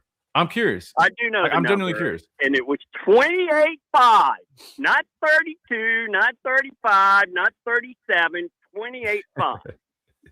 28.5. That was the number. I'm telling you. That's what it came out of the horse's mouth. Do you know where are you going to get that information? It's a public university. Where are you going to get that information? Listen, you get it from the athletic department. So the point I'm trying to make here is, okay, and I get the whole 11-4 and 10-3. Y'all played 2 games more, okay? But I can also counter that. Who did you beat in those last 2 games? In the last 2 games of what, the regular season? Yeah, and we beat them too. Good for you. And who did you lose to in your last game? Okay? And it wasn't even close. In the regular season? You know it. It was Indiana. Okay, so wait. Hold on. Are you talking about regular season? Regular season was Oklahoma. That was a close game. You're talking about the complete season, last 2 games? Yeah, we lost to Indiana and Georgia. And they were bad losses, 100%. Okay. I say that on the show all the time. But what's the point there? Okay, the point I'm trying to make is y'all got to stop belly aching about what we do. You're the least of our worries here. I get on here and I listen to you guys in Texas. The last thing I want to hear is that y'all talking about Texas when we're concerned about Tech and A&M in our own state. Okay, it's a money game in Texas. There's no secret about that. It's a money game in Texas, and we have to keep our recruits. Now, keep in mind, I'm saying this only for one reason and one reason only. 5 years ago, the top 10 players in the state of Texas didn't stay in the state of Texas. They left for other states, and most of it was in the SEC. Now that we're in the SEC, level field's playing, okay? So we're going to keep our players if we try. Okay, I mean, if it's the top 10, half of them are going to go to Texas, the other half to A&M, maybe one to Tech now that they're in the bidding process. Okay? Don't be getting upset at us because we're bidding for 5 stars and then they leave a year later. Come on. And that's the truth. I'll be the first one to tell you. That is the truth. What did I say that is not true? What did I say that is not true? Listen, I wouldn't say they're lies, but I would say that there's definitely, you said a number of things that are skewed. I'll just say this, though. You said this is one thing you did say that wasn't true. You said that we are the least of y'all's concerns. But Digger, the irony is you are a Texas fan listening to a radio station called Tide 100.9 that covers Alabama. So clearly we're on y'all's mind, or yours. So I'm saying that you're wrong about that one. You do care about Alabama. That, or you just love listening to the Miller's Edge. But you also mentioned Ryan's show. So I mean, you clearly listen to the station. So you clearly like Alabama. Dang, he didn't want to hear that one. Yeah, he went out. He went out. He hung up. Listen. I know some of our folks in the chat are like, "Come on, move on." Listen, guys, on this station or on this show, let me say, excuse me, on this show. I invite and encourage everybody. Digger, honestly, I know he can be a lot, but I think it's funny. I really do. That's why I just let him go, because it is funny. Because I'm like, at the end of the day, the irony is to follow that up by saying like, "Oh, y'all are the least of our worries." And I'm like, but Digger, you're literally calling the Miller's Edge, which we all know. I mean, I try to cover a number of teams, but this is 90% Alabama. Even the station is Tide 100.9. Come on now. We'll respond to that a little bit when we come back. 205-342-9904. Phone lines are open if you guys want to jump on. We'll keep on rolling right here. Tide 100.9, 1230. WTBC.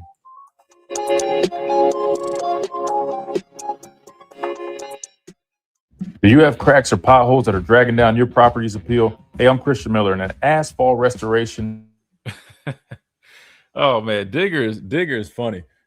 He really is. Let me see what you guys thought about that, because he said a whole bunch of stuff. I was having a hard time even keeping up with it.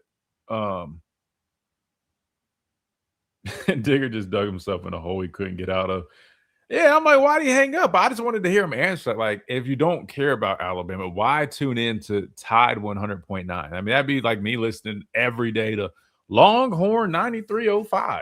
You know what I mean? Like, I hate to say like this, guys. I promise I could care less. I could not care less with Texas and all these other schools. Like, I don't. If I ever mention like them throwing out like money and stuff like that, I don't know. Like I told him, I don't know numbers. All I'm saying is clearly they're spending more than most. I mean, it's evident by the guys that they're bringing in, right? I mean, you would be in denial to not think that. That's why I said I don't know if it's 40. I don't know if it's 38. Obviously, no one's going to know the true number like that other than the folks that are literally writing the checks. But it's evident that it's more than most programs.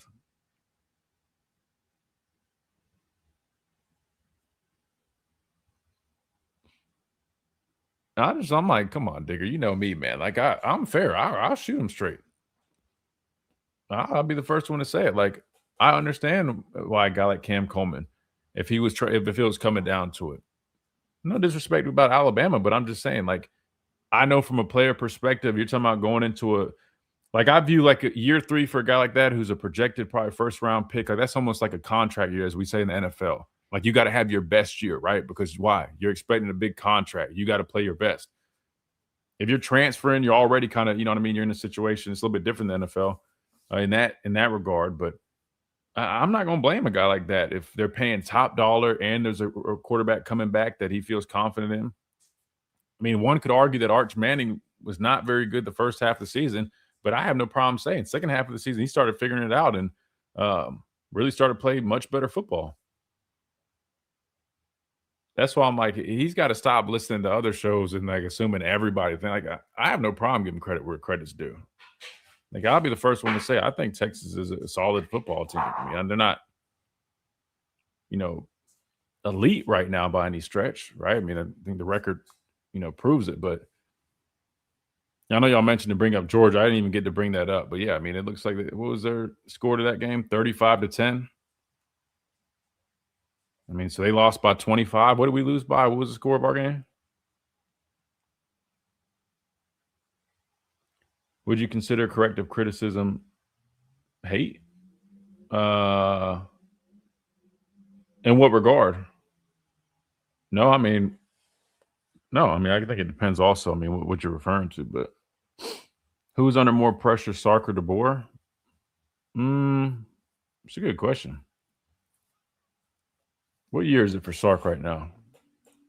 I mean, I would argue with the amount of resources that they're investing in this team right now and how the last couple of years have been with Texas, I would argue he's got a whole hell of a lot of pressure because if they're going to go all in on their roster, if it doesn't work out this year with the quarterback that they feel strongly about in Arch, I mean, signing a guy like Cam Coleman, getting a guy at left tackle, getting 2 running backs, if they don't have a lot of success this year, I would argue Sark's probably without a doubt and got more pressure. And welcome back into this Free For All Friday edition of the Miller's Edge, Top 100.9, 1230 WTBC. Man, that was a fun call, man. I promise. I think stuff like that's funny. I don't take it too serious. I know some of you guys get frustrated, but that's Digger for you. You guys are just tuning in, man. Digger is a Texas fan that lives in Louisiana, if I'm not mistaken, but he loves Tide 100.9. He loves our radio station. So, jack of all trades, a fan of many. I don't know. To him, he's not a fan of us, but he definitely loves the station. But anyway, always entertaining to get his calls. But that led, to another question. I thought that was an interesting question from one of our listeners here in the chat. He asked, who do you feel is under more pressure this season, Kalen DeBoer or Sark? And while I think there's definitely some pressure here in Tuscaloosa, I don't think it's what Sark is going to be facing without a doubt because, I just mentioned it during the break. Texas is, according to Digger, they've invested around 28.5, whatever the number is, 40, 28.5, it doesn't matter. They're investing money, right? They went out and got a left tackle, very experienced left tackle from the portal, 2 running backs from the portal, Cam Coleman from the portal, and probably countless other guys that I'm forgetting or not naming. They're going pretty much all out on their roster. So what does that leave, right? Because normally when you're breaking down kind of how things are going, I mean, coaches, do they have the personnel, culture, this and that and the third. But right now, if you look at it, Sark is going on what I think you guys mentioned, like 5, year 6, maybe year 7. And now in this season, they've gone pretty much from, in my opinion, and I don't know, I don't keep up with takes like this. So let me, I don't want to misspeak so he starts accusing me of stuff. But in my opinion, they've probably gone harder than they've gone to this point in terms of their roster and what they're spending on it. I mean, that's probably a lot of pressure because if you don't have success this year at Texas, what's going to be the excuse? You get what I'm saying? I mean, there's really not a built-in excuse anymore. It's not like he's a newer coach like Coach DeBoer. It's not like the roster isn't, stacked, which I'd argue our roster is as it stands, inferior to Texas' roster. I'm just going to be honest with you. I think they probably have a little bit better of a football team right now than we do where things stand right now. Hopefully we can shore up some of these holes. But until we do that, if we're just talking about where both teams are at right now, I kind of feel like Texas probably has a better roster. So I would have to say Sark, without a doubt, has more pressure on him. Wyatt, Reed, Chase, you guys want to chime in on that? I think I'm just leaning more toward DeBoer strictly because of what like the standard that's already kind of been set. Stark on the other hand, I feel like he's the one that's actually raised the bar, and so I think at a certain point, I get it. You got to keep progressing, and eventually they're winning national champion. I think I can speak for pretty much any team, especially at the Power 4 level. But no, I think from what's already been set in stone here in the legacy, it's not quite been there at Texas that recent. So that's why I'm kind of leaning there's more pressure on DeBoer. Yeah, no, I hear both sides, and look, that's why I said I still think there is pressure on the board given the high expectations here in Tuscaloosa, right? Like, and let me be clear. I always got to make sure I cover my bases and include everything because some people they hear what they want to hear. Kalen DeBoer's second year in Tuscaloosa, in my opinion, without a doubt, was good progress, solid progress, right? I mean, if you're saying the head coach following Coach Saban in year 2 led the team through that gauntlet of a schedule to a SEC championship game appearance and playoff appearance, making it to the second round after going on the road and playing a team that beat you in the regular season. I mean that is success, right? No one's denying that. Like that is good progress.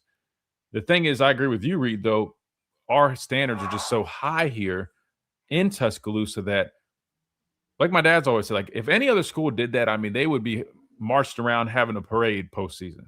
But here it's like as good as a step that was, that still just there's some question marks just given how some of those losses turned out, and that's part of it. So I think there's definitely pressure just in different ways, right? Just different types of pressure. But I think that's definitely interesting though. I think Carson says pressure versus noise. More pressure on Sark from the admin, if I had to guess, but more noise about KDB. Yeah, and that's part of it too. But I wouldn't be sure. I mean, I'm sure our admin too. There's probably a little pressure again, only because of the way that we lost. And I want to get y'all's thoughts on this. Maybe it's just me. I truly feel if we played Georgia and we played Indiana competitively, because if you really go back, I was thinking about this when I was having this conversation with my dad. During the season when we lost to Oklahoma, like that wasn't a bad loss, right? That we did not play good football, but it really was a 2-point loss. And if you really look at the numbers, like we didn't play great football, but if you like look at the whole picture and look at every single thing, it really wasn't a bad loss. But you did have the Florida State one that was bad, the Georgia game was bad, and the Indiana game was bad. I would argue that if those games were more competitive, not even just from a scoreboard standpoint, but even just like the preparation, the way the team looked, just off an eye test. It's like I don't even think the word pressure would be included in the conversation about Coach DeBoer. Do you guys agree with that? Like seriously, like I want to ask you this: if you just looked at the record and you didn't have a clue about how the games went, like if you did not watch the game, say you blindly just looked at Alabama's record year 2 under Kalen DeBoer, I think everybody would be celebrating like, yes, the guy we just brought in after Coach Saban led us to an 11-4 total record, including the playoffs, went to the SEC championship game. And while we lost, everybody would be very happy and pleased with that. But the problem is when you look at the whole picture and you actually do watch the games and how we lost 3 of those 4 games, that's the concerning part. And I think both things can be true and are true, and I think it's fair. That's why I always tell people, like when I sit on the show, like when I say I shoot it straight, I really do, because I can find things on both angles or both sides, and I think it's fair. Like when people say there's some distrust maybe, or there's some concerns given how we lost those games and how we showed up, I agree, because I also think there's some concerns, but I'm also open enough to view it like, but to be fair, if you take that part out of it, even though that is a very important part, but if you do just look at the body of work and say, all right, 11-4 in year 2, falling in after the GOAT, number of guys leaving, a lot of turnover, all that actually, that's very positive. And from that front, I'm like, maybe there is a little bit too much pressure. So I think it kind of falls in the middle, just like everything I always do. Listen, maybe I'm boring because I don't always have hot takes. I just try to have logical takes. And that's what I don't care if it's not, maybe it's not as exciting or entertaining, but that's just how it falls for me. Like, I just think it falls in the middle and it should be balanced. Like, I think there are, pieces of pressure given how we lost, but also think it's not as much as some people might make it seem, given that it's year 2 and there's clear progress. So I don't know. That's how I view it. Hopefully you guys, view it similar. I don't know. If not, let me know in the chat. All right, we got to hit a timeout to stay on schedule when we come back. We got our last segment on this Free For All Friday. Again, final day of the transfer portal. We spoke with Andrew Bowen of Bama Online about it. If you guys missed it, you can just rewind on the YouTube stream / Facebook stream. We talked with him about an hour ago. Really good stuff. He gave us the latest on what's going on. Make sure you guys check out all the good work that they're doing at BamaOnline.com. And when we come back, we'll keep on rolling right here. Tide 100.9, 1230, WTBC.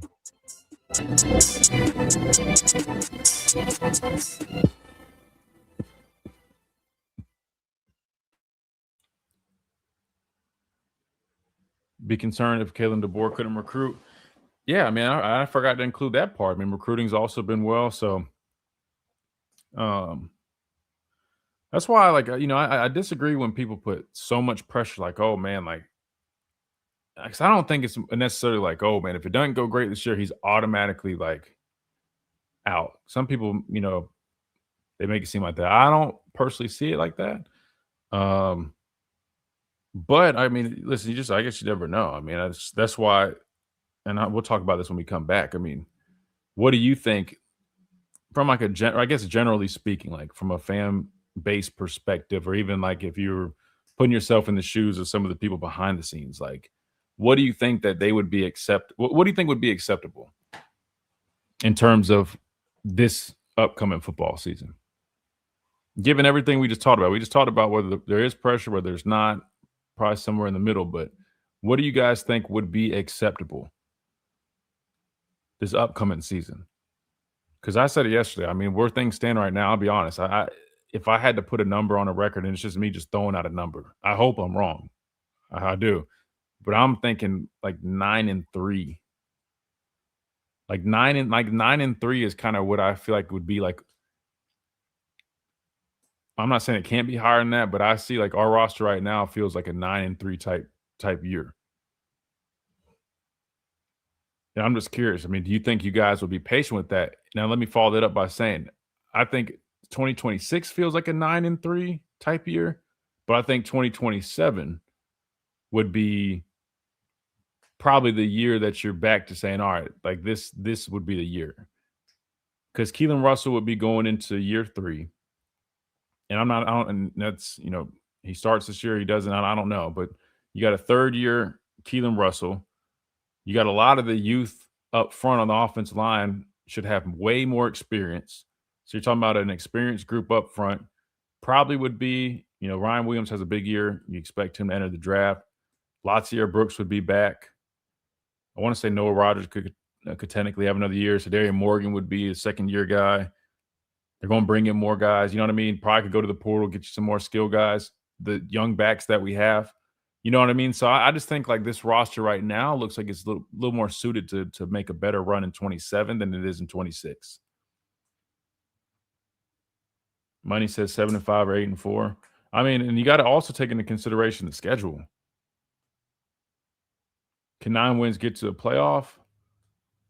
Well, I also saw something that they're saying they're considering expanding. I don't know if that even happens this year, but in this current system, it's a long shot, but I think you could potentially make it. But more than likely, if you have a 9-win season, you're not going to make the playoffs. But I guess it also depends on how everything else goes. But yeah, I'm just curious what you guys think. So I guess the question is, what's Shaw's outlook right now? Where this team stands. Now I know there's going to be activity, right? We're going to sign a few more players, but right now, just kind of where things stand. What do you guys feel like is an outlook for 2026, a realistic one? And then the follow-up is, what do you think would be acceptable where there wouldn't be too much pressure, where they're, talking about potential changes? Because while I don't think there's as much pressure as some people might say, I find it hard to believe that if we did go 8-4 this upcoming season, that there wouldn't be a lot of noise about potential changes. I don't know. But I could be wrong though. But I just know the fan base, which is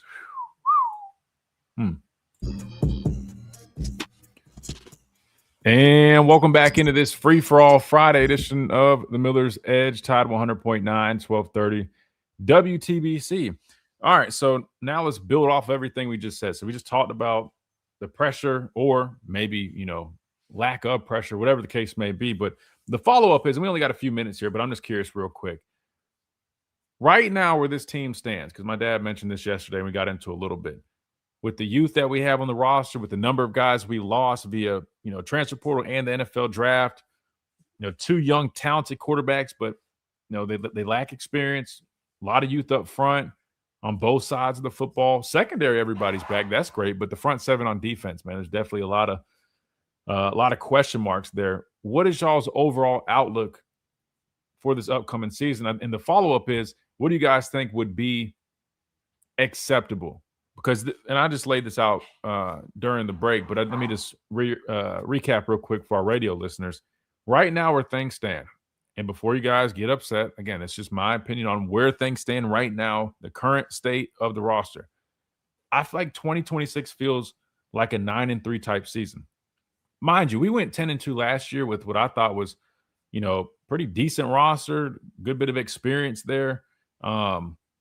Really probably should only lost 1 game, right? If you think about it, we played a little bit better against Oklahoma. It probably should have been a win, but I'm not going to play the coulda, woulda, should. We lost 2 games. That said, it just feels like where we're at currently with the state of this roster feels kind of like a 9-3 season, which, again, I'm a patient person. And the reason I say that is I feel like this roster is a little bit more set up right now to make a better run the following year in 2027. I'm not going to go back and name all the players and reasons, but that's just my opinion in the field that I have looking at the current state of the roster.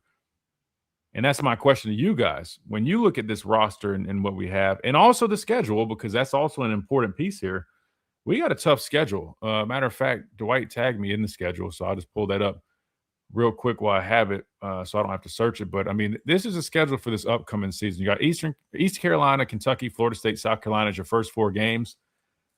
I think we all could agree. I mean, there's a good chance you pretty much win all those. South Carolina might be a tough game given that Sellers is back, Dylan Stewart, and they've got a lot of names that they've added via the portal. Peak, the offensive tackle. That's one to, throw in there as well. So that's going to be probably a tough game, but yeah, I'm circling Christian. I'm going to circle Kentucky as a problem there. Really? Why is that? So new coach, so they're going to be really hyped. They're going to be really excited with Will Stein there. It's a new environment, and we've seen now that we have had a 2-year sample size, Kalen DeBoer really struggles for the first time in a new environment. Never been to Lexington. Ask Sark, ask Lane, ask Kirby. It's a weird place to play. New coach, a lot of new players, some really talented guys, a really talented quarterback, and Kenny Minchie just transferred there as well. And it's early enough in the season that Alabama may not have their feet under them. Not saying they lose, but Kentucky's a game that I'm not going to overlook in week number 2. I could understand that being somewhat of a trap game. I hear where you're going with that. To me, South Carolina just stands out, just knowing the guys they're bringing back. I think they pretty much had to overhaul their offensive line, who really struggled this past year. And I know they got guys like Peak, and they're going to be active via this portal, and they're going to be probably an experienced team. It feels like they're leaning more into some of that experience. So definitely want to look at it. And you got Mississippi State, Georgia. This is where you get back into that gauntlet. You got Georgia, but they're at home. You got Tennessee on the road, which Tennessee's always a tough place to play. Texas A&M, really good football team. Marcel Reed returning. LSU on the road with Lane Kiffin. You see he's brewing, stuff over there. They retain Baker, their defensive coordinator, damn good football coach, and they're getting some guys via the portal. You go back on the road to Vanderbilt, and you got Chattanooga at home and Auburn at home. And I know we're running out of time. We only got a couple of minutes. I don't know what games exactly. I just feel like looking at our roster with the youth that we have and then knowing the schedule that we have, just kind of feels kind of like a 9-3 type deal. And I know people won't freak out and get mad at me. I'm sorry. Again, we just talk honest on here. And that's again, and I hope I'm wrong, but that's just kind of what it feels like. The follow-up is, though, is that acceptable for you guys in year 3, knowing that it could be one of those years? Like, I wouldn't call it, I guess maybe a down year, but just kind of a year of, we got a lot of youth. They got to get their feet wet, but no, in 2027, it really could pay dividends. But the problem is, it's like, if you do have one of those years in 2026 dealing with, the growing pains of all the youth, do you make it at 2027? Like, do you deal with guys leaving again? Because you got to remember that happens again. The portal's going to open up after the season. Do you still retain all those young guys? It's tough to say. So I don't know. I just thought it was an interesting conversation. Why? Give me your outlook. You mentioned Kentucky, but give me your outlook looking at the schedule and where this roster is right now. Again, could be a different conversation a week if we go sign a bunch of guys that are very, high skilled players. But what do you think? Somebody by the name of LeVar Ball said it: undefeated, never lost. I circled that Kentucky game. South Carolina's going to be a struggle as well. 9-3, I'd be okay with 9-3. I'm not looking at it as a fan perspective. I'm looking at it from an analysis perspective. A lot of young talent on this roster. You should return almost your entire starting offense outside of Ryan Williams and maybe a couple of surprise draft declarations here and there. You'll be much more experienced in 2027. The way college football operates now is that you kind of got to pick a target year, right? You're going to go all in on this 1 year. And sometimes it works like Indiana's got, and sometimes it doesn't work like, Oregon this season. But I think 2027, if Alabama is targeting a certain year, like this is the year that we're going to go 11-1, compete for a national title, play in the national championship game. I've been looking at that 2027 season since about midway through this year. Yeah. And I'll close on this because I agree with this. If they're competitive losses, our guys are out there giving effort and we're showing up the way we need to. Again, to me, I don't expect us to be perfect. I don't expect us to be 11-1 every single year. I mean, we're in a different day and age. Like, personally, 9-3 with a young team, to me, I think that's kind of about in line with what you would expect. And like you just said, gearing up for 2027, as long as you can retain as many of those guys as you can, knowing that the portal will open back up the following year, I think you're in really good shape for 2027. But the problem is knowing our expectations here.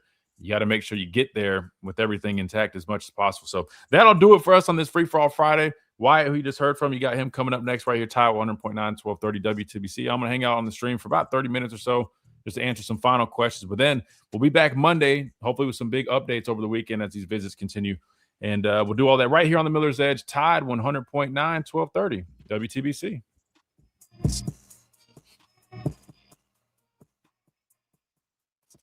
You've been listening to the Miller's Edge, tackling sports daily. WTB. Chase, Reed, Wyatt, appreciate you guys, man. See you guys Monday. Yeah, to answer Brian, I think it was Brian's question. There's only one portal now, only one portal window. They eliminated the spring window. There's only one window. So once it closes tonight, that's it. So everybody who's locked in is locked in. Yeah, that's why. Yeah, so Wyatt, he comes up after, so he was just in the studio, so he just was chiming in. But yeah, that was Wyatt. Play calling was questionable. Poor execution was the biggest issue. Yeah, I agree, 100%. That falls on coaching, man. So that's what I'm saying. Like, when you look at the whole picture, like, let's just be honest. Like, you got to take again, we take pride in, all right, we're going to take the crimson glasses off just because we're going to give you a fair, honest assessment, right? Personally, I'm going to try to give as much positivity as I can without affecting my credibility. But knowing that development and some of the play calling, especially offensively, a little questionable at times, now you're working with a really young and inexperienced group. I just don't see how you see anything better than maybe 9-3 type deal right now where things stand.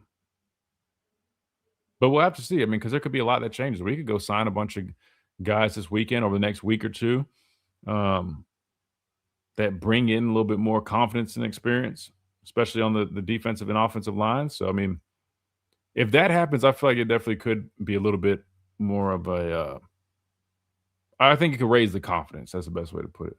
My issue is that the staff had some control on the roster retention and the amount of experience they get out of the portal. They aren't blameless if the roster is too young to win 10+.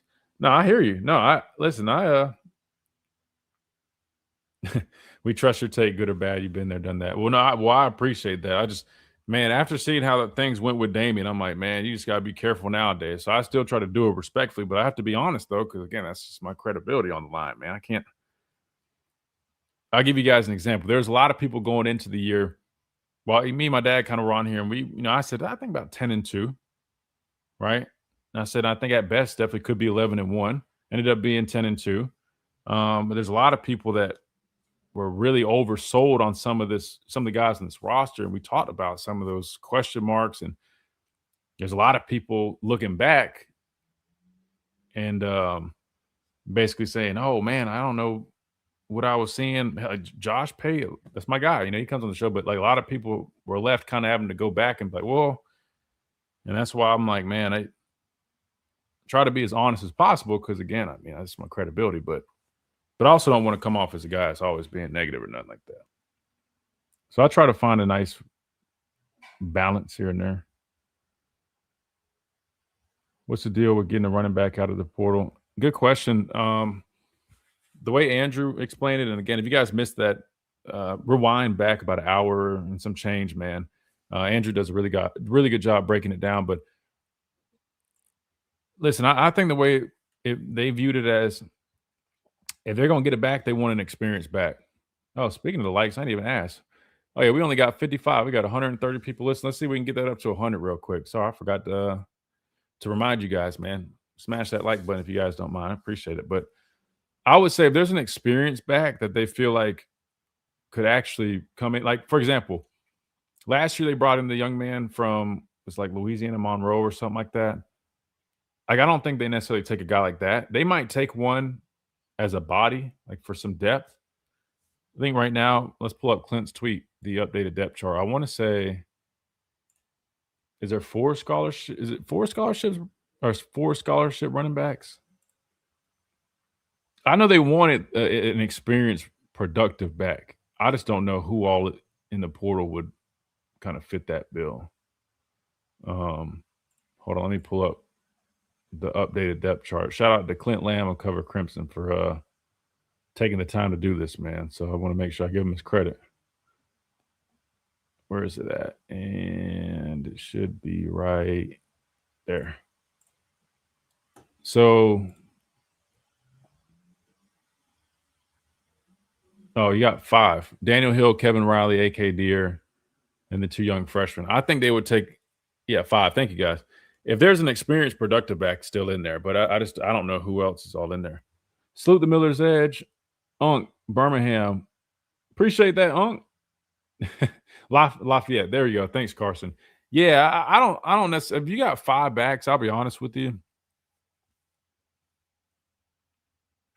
I mean, you maybe take one depth piece, but I think they really wanted that productive back, that experienced back. And I just don't know. You guys probably know the portal better than I do. I don't know who in there is, worth it. Like Andrew said, I mean, at this point, you have to fill spaces, but you don't want to be overpaying guys that you don't feel like are even. But we'll have to see. Fans wanted Grubb over Sheridan only for them to dog cuss Grubb a year later. Hey, and I'll be the first one to tell you, I was one of the people that had high hopes or expectations for Ryan Grubb.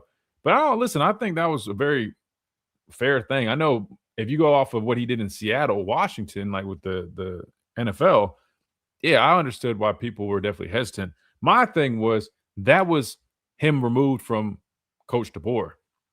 So I heard all that noise.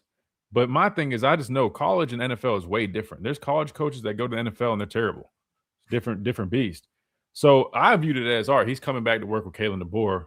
I'm going to probably lean into the fact that, all right, now that they're paired back up, he should be much better.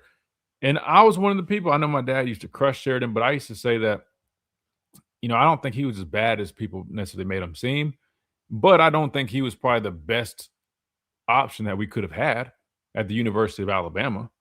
They literally brought him here to be a tight end coach. And the only other experience he had as an offensive coordinator was at Indiana, right? Briefly. So, but you're right, man. I mean, Grubb's got to clean some stuff up with his offense, 1,000%. Think Grubb gave up on the run, embarrassing that dude's that big and strong, cannot push some guys for a few yards. I tell people all the time that try to put all that on strength and conditioning. It's not strength and conditioning. These dudes are strong. Like, if you go look at their numbers in the weight room, those dudes are strong. It's technique. It's all technique, man. It's all technique. Like, matter of fact, speaking of technique, I saw this clip of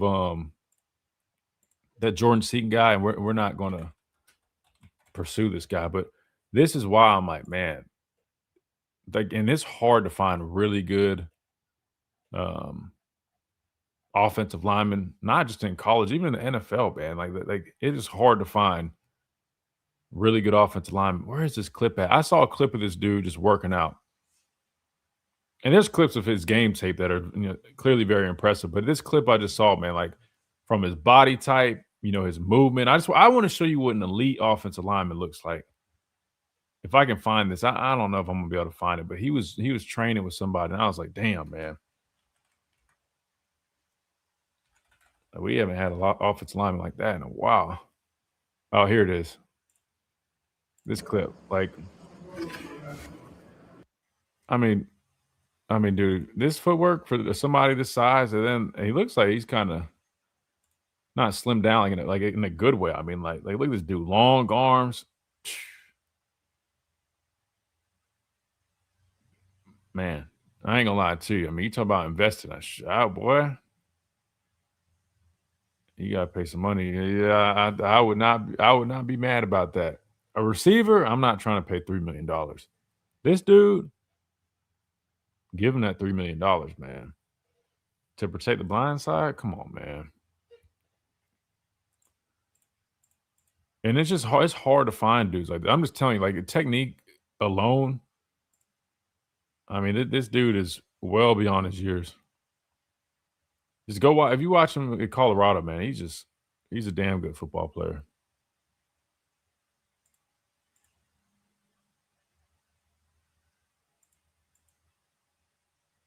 But I highly doubt we. Whoops. I highly doubt we get this guy. So I mean, that is what it is. But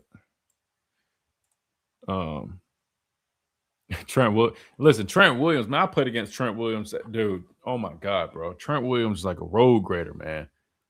For somebody that big, like Trent Williams ain't even built. Like Trent Williams, like looks real top heavy. Like when I tell you that dude can move and is so strong, bro. I played against him, and y'all know Morgan Moses, bro. We played Washington, bro. Those dudes, those are probably the biggest, most physical tackles I've ever played against in my life. And it was on both sides. I was like, yeah. They got that. Yeah, he definitely looks solid. I just love, I mean, the footwork. When you just see that, you see the technique, man. I mean, like, dude is going to be a day one offensive lineman. It's not even debatable.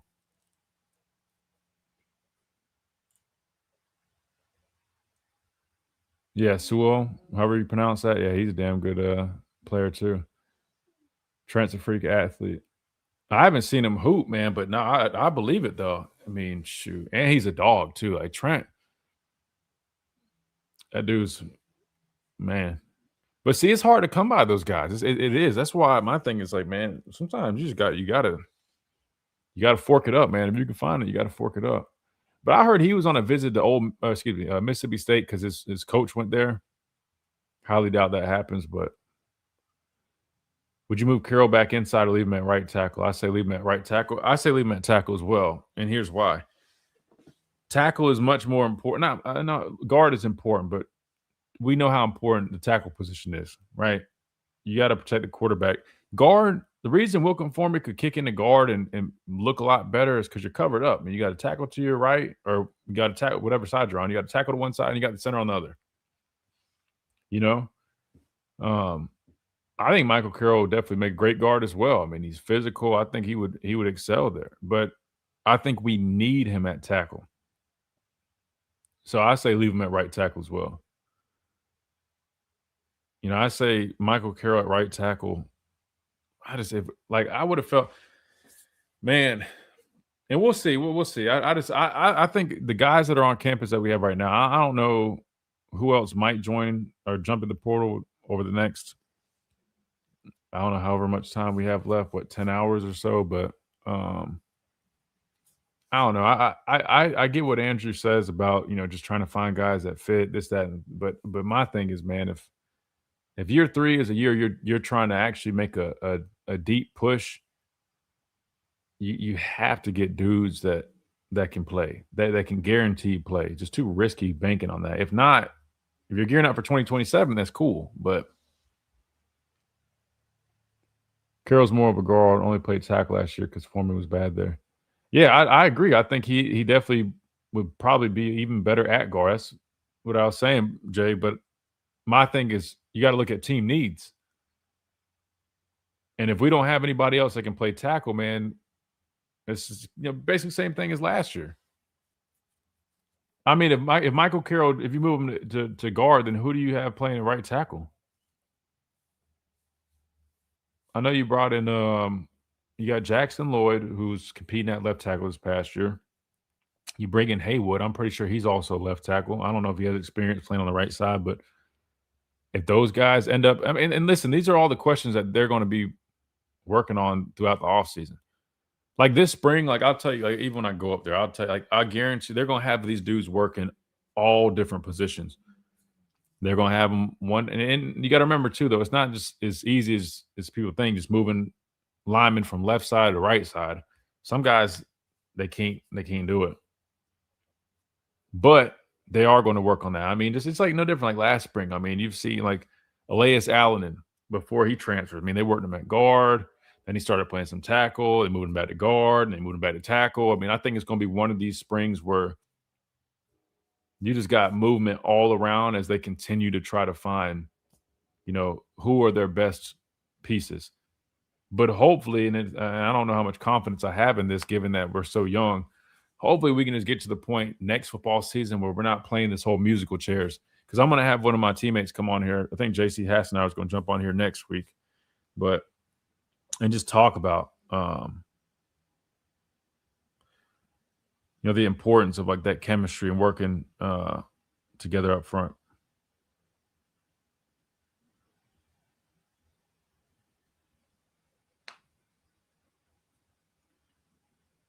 Fans need to chill out. About what? Maybe he's behind. He might be behind on the stream. What do the fans need to chill out about? When people say stuff like that on our stream, I always get confused because I feel like we probably have one of the most like logical, fair, like chat section / listeners that I've ever seen. I'll be honest with you. I feel like everybody's like very, and I guess it makes sense because that's kind of how I don't know, direct the show kind of deal. I feel like a lot of what I say is very balanced and fair, and I feel like that's kind of why it, attracts a lot of you guys kind of think similarly. Only time I've seen anybody say anything on our chat that might be like, I don't know, a little much is if we have like a troll here or there, but other than that, I feel like everybody's been solid. Yeah, maybe overall. Yeah, maybe. But I was about to say nothing in our chat's always been like, you guys are ball knowers, man.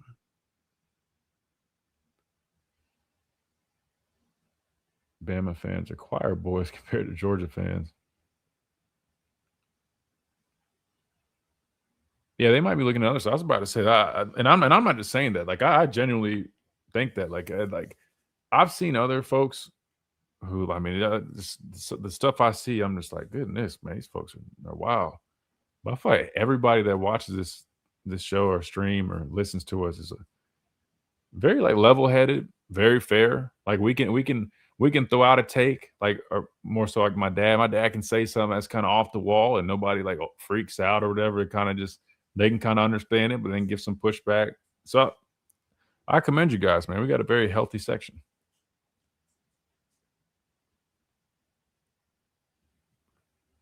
Kind of with you, CM, no matter how you slice it, our most talented guys in the O-line are the youngest guys. Tough spot for the O-line. Yeah, and that's what just makes this whole thing so interesting, man. So you might have some guys playing out of position. I call it out of position, but a guy like Michael Carroll, who probably would be a better fit at guard, but we don't have a choice. We need him to play tackle. It's going to be tough having to rely on that, but I guess that's just kind of the direction they're going. Hold on, let me get this dog situated real quick. Give me 2 seconds. I'm not going anywhere. I'm just literally give me 30 seconds if that.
All right, sorry about that. I think my dog needed some water. He was barking.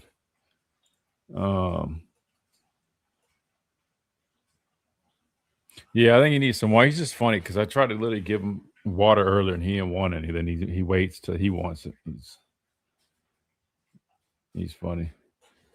Shark Selly was hilarious that year. I remember hearing how Jacobs got cursed out for it. See, but I got away with it because I did it quick. You see how quick I pulled it down though. Like I threw it up and then I said, all right, that's enough. He just had it. I think he literally was, and plus he scored, right? I think he scored a touchdown. He's just sitting there doing it like the fans or the camera. Like, you can't do that, man. You gotta be quick. Love the highlights, man. I appreciate that, man. I appreciate that. This might be nuclear levels of a stupid question, but you think Parker being undersized at center was the reason we couldn't run inside? He was such a different body from the rest of the O-line. No, it's not a dumb question. No, I mean, it makes total sense. I would say, no, I don't think that was the main reason. Listen, if you go back, and we pulled it up, I mean, it wasn't his size. If anything, he was the best one on the interior. He was the best interior offensive lineman that we had, without a doubt. So it wasn't him, but that's not a bad question. I mean, it makes sense. I mean, because you automatically kind of you pair up, undersized, not being able to get a lot of movement. But no, man, he was scrappy. With him being a little bit smaller, he always had really good leverage. He could move extremely well. He's a really good athlete. So it was more so really, I mean, the guys, I mean, like 71 would occasionally get good push. He was a big physical guy, but he also wasn't a great athlete. So, I mean, he struggled when they're doing run stunts. I mean, you see him get shed easily because he's very top heavy, right? So he's leaning in on guys and dudes violently shed him. Then he just, you know what I'm saying? Like, it was a number of things like that. Not getting great push, really just lack of execution, not climbing up to the second level, not getting our hat across, not taking the right steps. It really was fundamental and lack of execution. That's why we couldn't run the ball. It wasn't because they weren't strong enough. It wasn't because they weren't big enough. It really wasn't even so much they couldn't move great. It wasn't so much of that. It just was poor fundamentals and executions a number of times. That was like the majority of it. It varied. There's a couple times our backs didn't hit the hole the way they needed to, or there's a cutback they could have taken and they didn't, which falls back on vision. But not a dumb question at all, man. No, you're fine. That's not a bad question at all. It makes sense. Center's name that played with Peyton Manning. That's who Parker reminds me of. That was God. I'm like, imagine he's on like ESPN sometimes. His daughter goes to school here. I'm drawing a blank. I literally like Jeff Saturday. Thank you, Saturday. Jeff Saturday. Thank you, Carson. Yeah, that or I mean, a little bit with the undersized deal. I mean, Jason Kelce with the Eagles, great center, undersized, but you just see, I mean, like, I don't think like Parker's size, I don't think it was the biggest issue. I mean, because he was scrappy. It's not like he was getting like thrown around. Like sometimes, a little bit harder for him to squat down on some of these bigger guys at times just because they're probably outweighing him like 30 pounds. But nah, he normally held his own, man. Yeah, I mean, consistency. He was solid for sure. Like, where do we leave off on? I mean, we got the tape. We're not doing nothing. We're chilling. We can pull up the rest of that. Let me see. We watched the defense yesterday, but let me see. Let me find our offense real quick. Where is it at? Defense. No.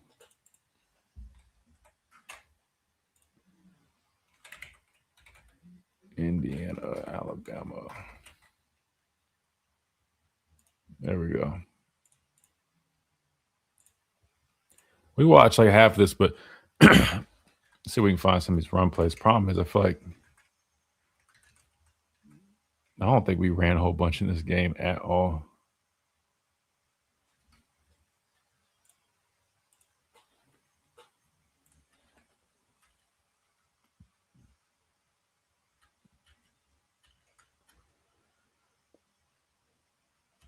Run and stretch. Let's see where the penetration comes from.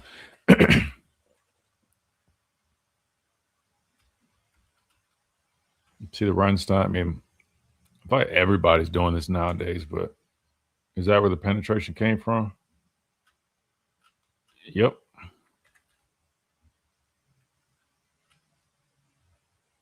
I mean, so we're just zone blocking, right? Everybody's just zone blocking. They're running this stunt here where he's penetrating. He goes to set that pick, just runs right by, and we just got guys standing around looking, So I'm saying, I mean, it's really just lack of execution, right?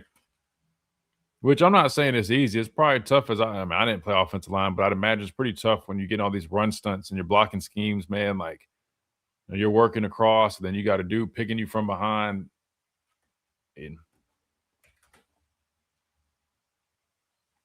But that's why I'm gonna get like my offensive lineman teammates come on here. They'll be able to give you even more context. But bottom line is somebody either Proctor, whoever, again, because everybody's in this scheme, it's just zone blocking, right? Everybody's working on a line, right? So either Proctor right here has to either get his hat across, he's got a cross face, block off that backside, or Vandermark's got to turn back. Like I said, I'm not some O-line guru. I'm just telling you on logically what needs to happen here.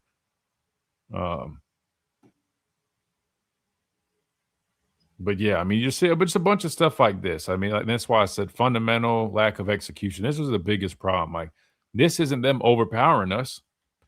This is us just not executed, and we're just letting the guy just run down. I mean, like, that's what I'm saying. So whether Proctor's supposed to be getting his hat across, which he's not, or Vandermark's supposed to turn and work back into that, which he's not, the result is we got two guys just standing here watching us get tackled in the backfield. Why would Grubb keep running if the execution is poor? And listen, that's a valid question to ask. The answer is you have to be balanced. And you also just have to demand it. You know what I mean? Like, at some point, you have to say, look, man, like, we have to be able to run the football. And it falls on him. It falls on Kalen DeBoer. It falls on the offensive line coach. It falls on all of them. Like, their job as coaches is to get these guys in the best positions to execute. And so I do understand that. It makes sense, right? Like, why it's almost as dumb, right? What's the quote? Doing the same thing and expecting a different result is insane, or whatever it is. But when it comes to the game of football, man, like, you got to figure something out, because you can't be one-dimensional. That's why we talked about it all year long. Like, go back and watch our old shows. We say it all the time. Great win, but got to find ways to run the football. I mean, we said it every week, every single week.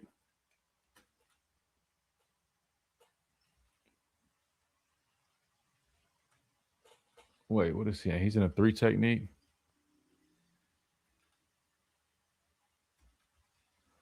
Yeah, I mean, so like I said, I don't know if it's supposed to be Proctor getting his hat across, good chance, or Vandermark's supposed to be working back. Because, like I said, with this movement, I'm almost wondering if I don't know. Again, that's what I'm saying. I don't know how that they're supposed to exchange that, but clearly, you're not supposed to just let somebody split you, just run down the line.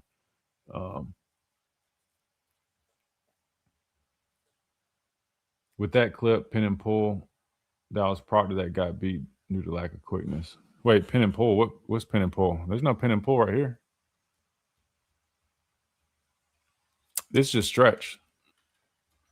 Pin and pull would be he's blocking down, then you got guys pulling around, right?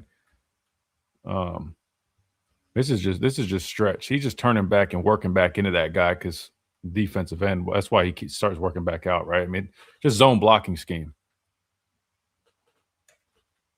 It just looks like that because, I mean, this guy crosses his face, right? So he's just trying to at least get a presence as he's waiting for work. So then he climbs. So this is just zone blocking. That's why I was saying, like, on the backside, I mean, basically, I wish I could draw. I need to find a software that lets me draw. But the way it works is he should be going, like, it's just zones. Like, everybody's blocking in the zone. So that's what I'm saying. I mean, like,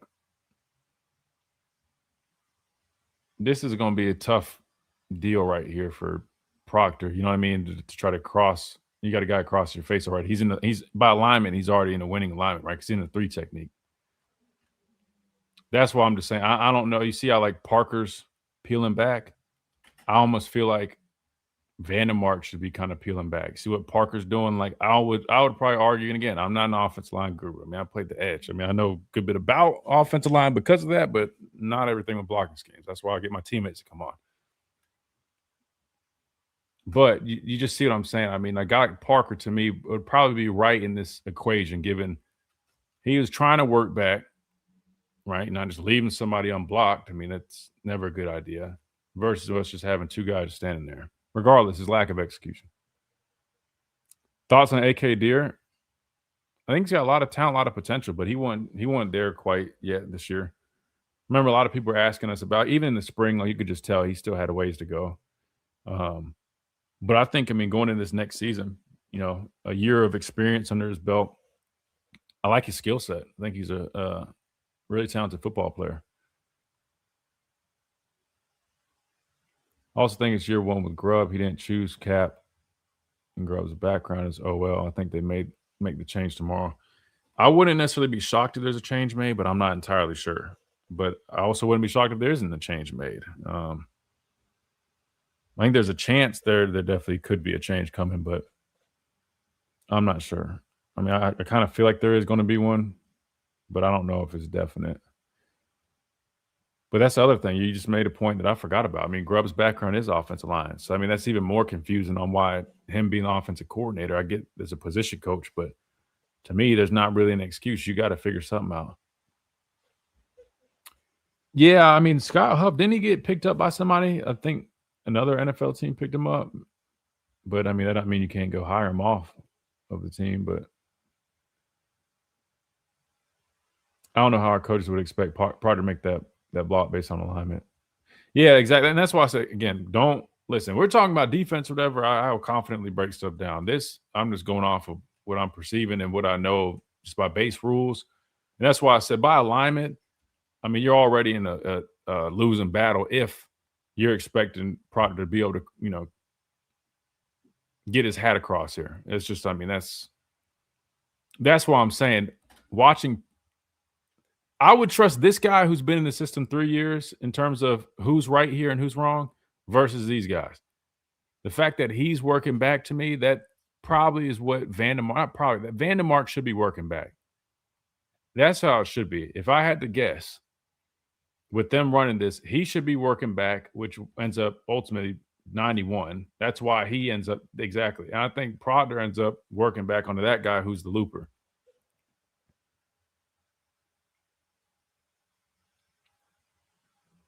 I see 2 linemen facing the wrong direction.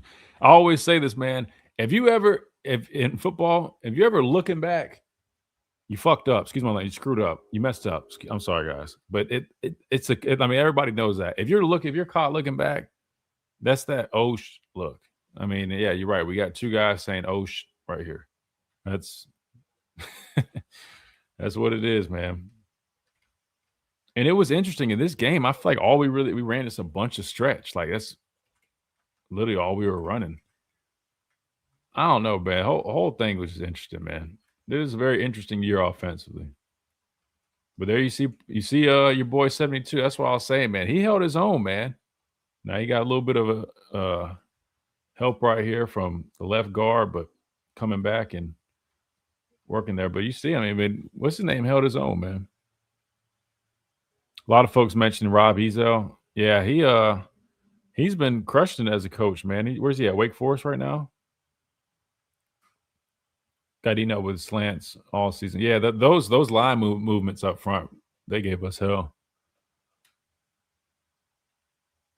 You're off air, baby. Let it fly. Well, there might be some people watching at work, or I know one time one of our listeners said he had his daughter sitting with him while they're listening. So I'm like, let me make sure I watch my mouth. But sometimes, man, we get to watching film, man. I just feel like I'm back in the meeting room. But here these guys go. I shared that clip, too, of breaking down what makes Indiana so good. I mean, here's another example. Let me get this stupid light out the way so I can actually see. Trying to up the production for you guys, but I can't see. Have you heard from Roman Harper? I need to text him. Last time he was supposed to jump on there, but he said he couldn't stomach watching the game yet. So I was like, all right, well, take all the time you need to grieve, man. Jump back on there after you watch it. But I'll get him on here next week, or at least I'll try to see if he's freed up. But same deal. Simulated pressures, right? They got 3 guys showing up front. 6 guys total showing up front. They dropped 2 out. And somebody had a good question, I think, on Twitter, and they're like, well, wouldn't that just be a disadvantage you dropping some of these? On here, they dropped 2 linebackers, so it's a little bit different. But the other clip from the breakdown, I think, was like defensive end, maybe even both. And I forgot to answer it, but the answer is no, because when these guys pop out, they're like rat players, low hole players, what we call it. They're just zone droppers to take away underneath routes.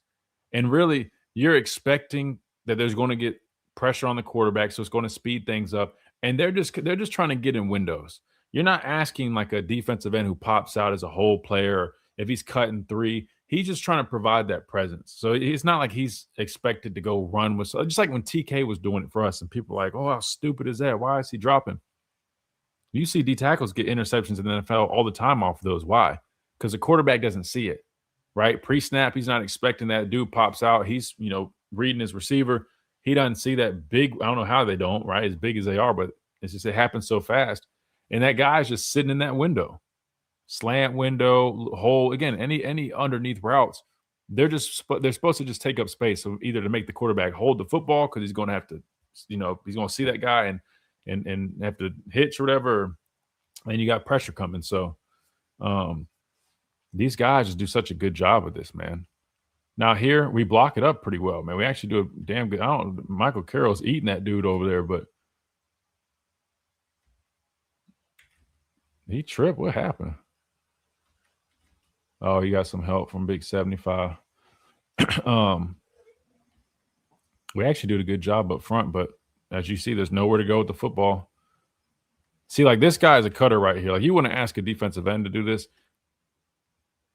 but see how he's running with the. I mean, like defensive end wouldn't be doing that. Like coordinators aren't dumb, but as a backer, yes. And you see 21 as being the hole player, but. See if we can find some more run plays to look at real quick. Okay, I found this on the web for finding. Okay, that's not what we're doing here. That was a sick rep. Which one? With that hold, I think Keelan will be able to take off and go. I mean, Keelan's definitely a damn good athlete, and I hope he does, or whoever, or even Austin Mack takes advantage of scrambling more.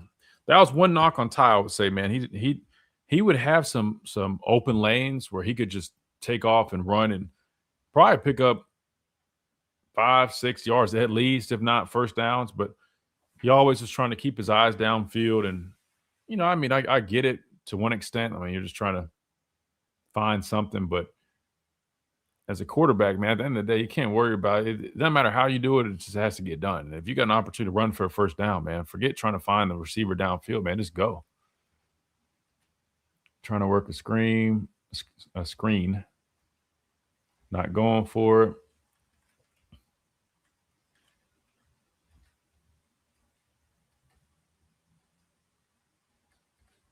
See what I'm saying with him running? Like, I mean, like, they got the backer running. I mean, he's cutting 2 right here. Because really, what they're playing, this is just cover 2.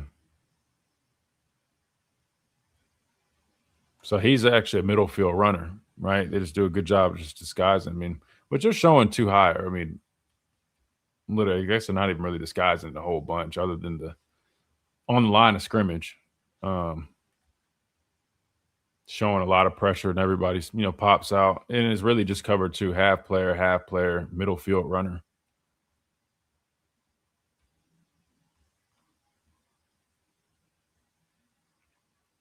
But they do a good job. You know, middle field is the weakness of cover 2, right? So they got the middle field runner check. That's taken away.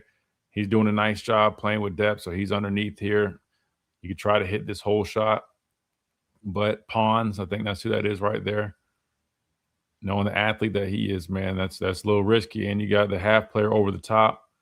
So really, they're just trying to force you, and they're playing everything deep to short, just trying to dump the ball off, let these guys break. Similar, I mean, that's what Georgia did against us too. And I mean, that's all we had. I mean, all we had available against Georgia was these quick little dump offs, which that's what they end up doing right here. And you see what happens. It literally ends up being a 2-yard gain.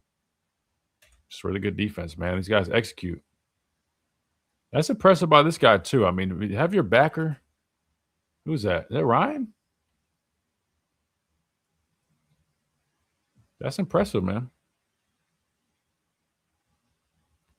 Ty will leave a nice pocket way too much. His nerves looked to eat him up. Yeah, he started getting happy feet and would bail in the pocket too early. Then he also just wouldn't when he did have some holes, wouldn't take advantage of. But this is how a lot of teams really started playing us, man. Like on the back half of the year, they started doing a nice job taking away the deep parts of the field because we relied so much on these long developing routes and concepts, and they would just force, you know, the short passing game or short routes, right? The quick check downs to the flat, and when everybody's breaks on the football.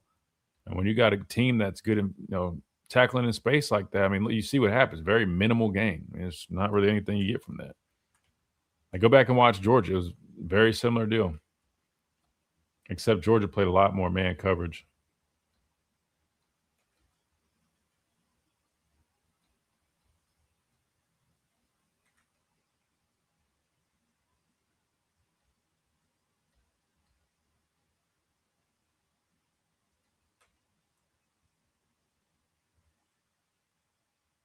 Same thing.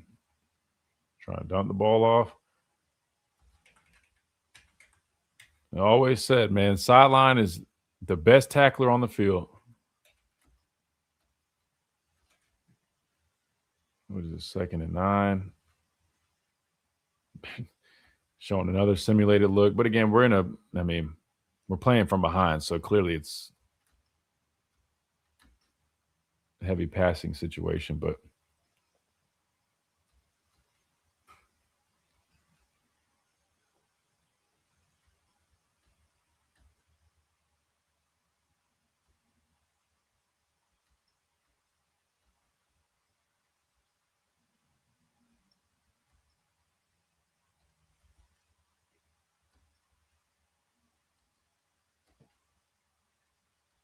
Austin Mack can run, man, for a bigger dude. What is he listed at, like 235? He can run. I mean, I think it's going to be a very interesting quarterback battle. I know some people are definitely, you know, set on thinking, you know, it's Keelan's job for sure, but I wouldn't write off Austin Mack just yet, man, especially given that he's got more time in the system, more experience. I mean, Keelan definitely has more potential. I think his ceiling's higher, but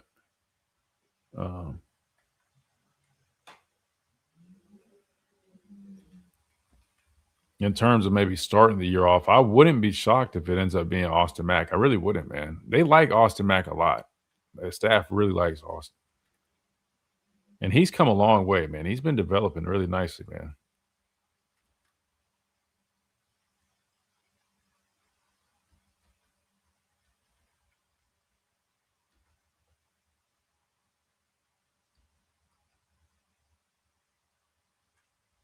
All right, let's see what we got here.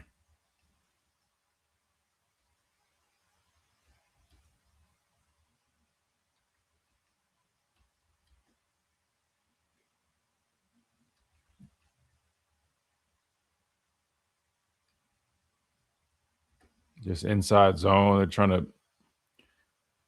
use that tight end and it's a decoy, try to get that backer to run with them, open up that hole, run it off, end up cutting it back off of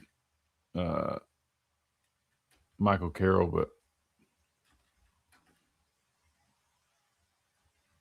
I mean, you see, the knockback that defensive end gets on Michael Carroll. I mean, dudes are physical, man. That backer they got is good. Four, he's a good football player, man. I like Four. That backer they have, man. I don't know his story, like where he came from or what the deal is, but he's a good football player. And 46. Listen, what's crazy is, man, like, you know, I did that whole teaching lesson on, you know, man, it's hard to play base against 11 personnel. Well, these guys do it, and it's because they got some dudes. Like, I don't know where this guy came from, 46. He's an outside backer. They leave him on the field all the time. They don't even play a whole bunch of nickel sometimes against 11 personnel because he can do it. I mean, so I don't know if they just have amazing evals with some of the guys they brought in through the portal or combination of that with their coaching and stuff, but he's got some good ball players, man.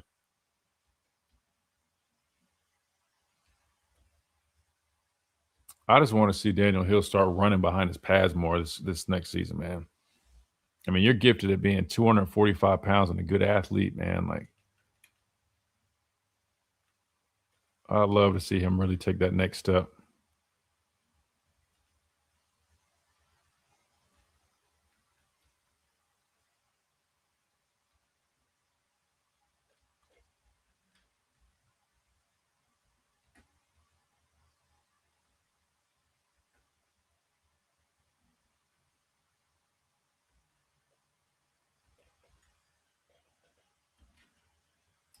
I don't know Max like 40 times. I don't know how fast he is, but he can run.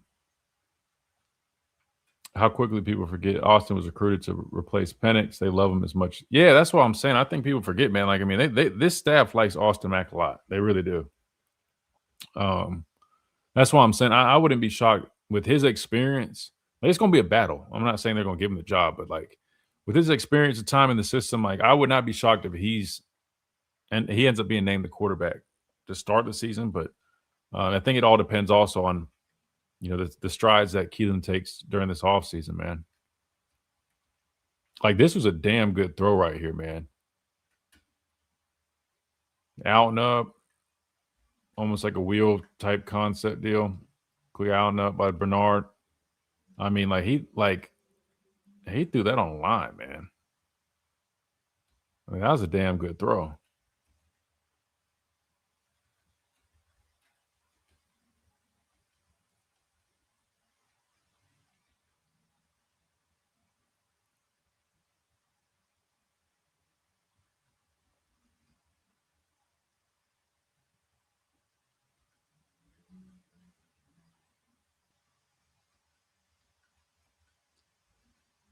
Sorry, I was trying to see this coverage that they're playing. It looks like they're playing cover 3, but both of the guys, they got to run with this. It looks like cover 3, right? Third player. But when those guys cut up, man, it's a good concept.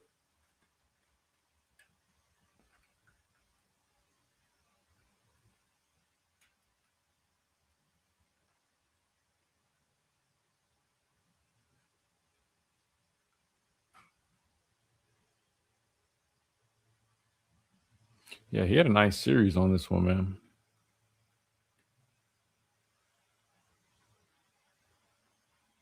Why we didn't go more 10 personnel to get their best players off the field. I mean, hell, we weren't going to run a whole bunch. Damn sure could have thought about something like that. But I mean, 11 personnel just gives you some more balance because you still do feel better about running the football, having that tight end that you can bring in the core and do a number of things. You go into 10 personnel, I mean, you might have you try to get a numbers advantage, right, by spreading everybody out, and you get lighter in the box, right? Because they got to have guys walk and play in that apex, play out in space. But I mean, you're going to be relying on the 5 guys up front. So I don't know.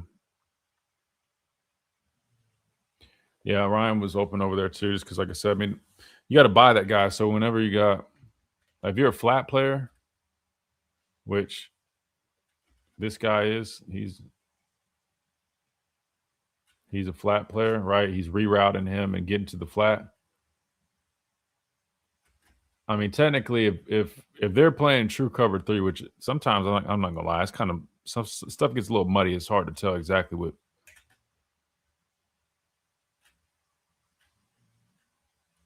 Which it might not even be.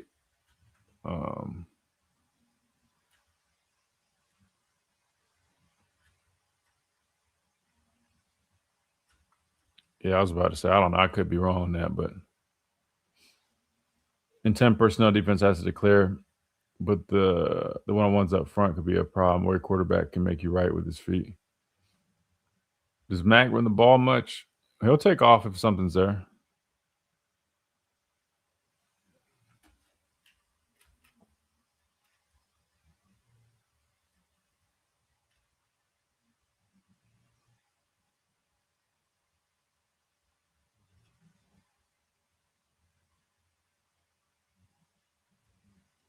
Man, I'm not gonna lie. Nowadays, man, a lot of defenses do so many different things. Sometimes it's hard to exactly declare exactly what people are playing, man.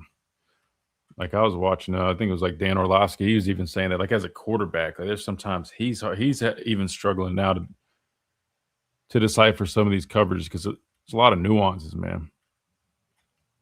Just like that invert 2 that we were running, like to me it looked like cover 6 initially. I was like, is that cover 6? But I don't think it's not exactly cover 6, but it kind of looks like it. Then I talked to the coaches, and it was invert 2. They just were playing invert on one side. I'm like, golly.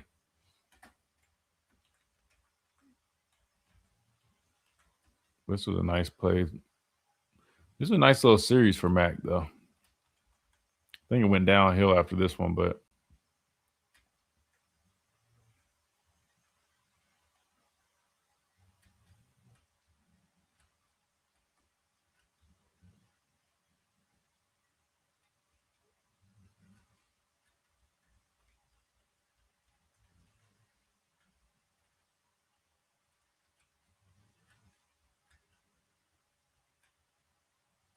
got to give him a chance. Can't throw that behind him.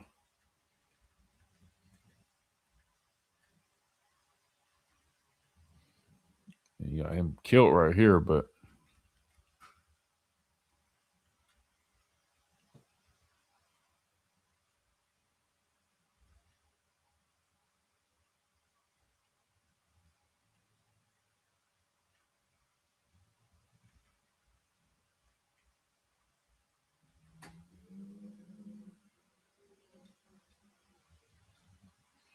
playing 7-on-7 right here, man. That's dude got all damn day.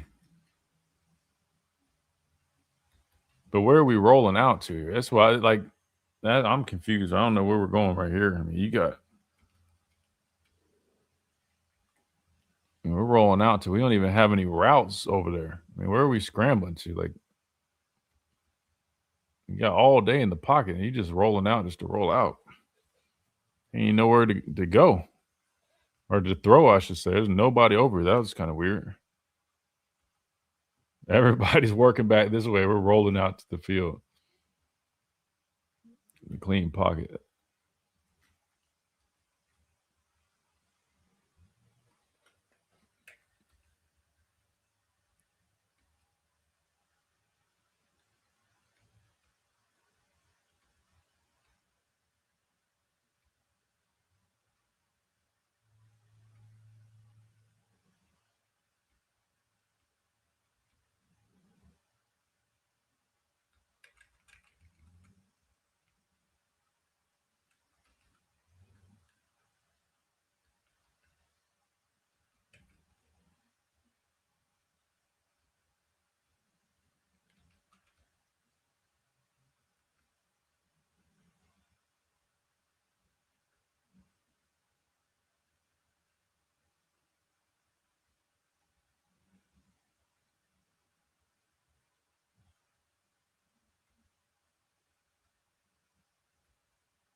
Well, this looks a little bit more like cover 6. Quarter, half, maybe.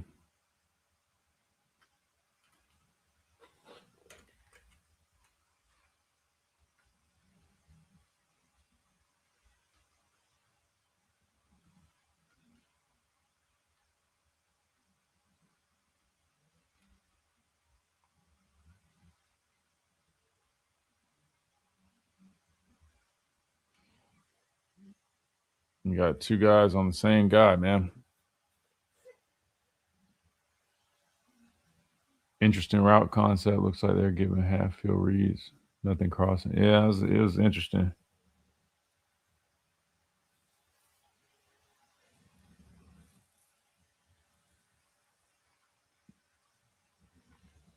Yeah, listen. I mean, this offseason will be big. I mean, they just got to self scout. I mean, they got, which they'll do, but I mean, I think it's going to be critical. I mean, they got to figure out something. And I think they need to go back and just really break down and analyze this past season. And if hopefully they can get some pieces to work with, man, we'll see kind of what they come up with. But there's so much to fix.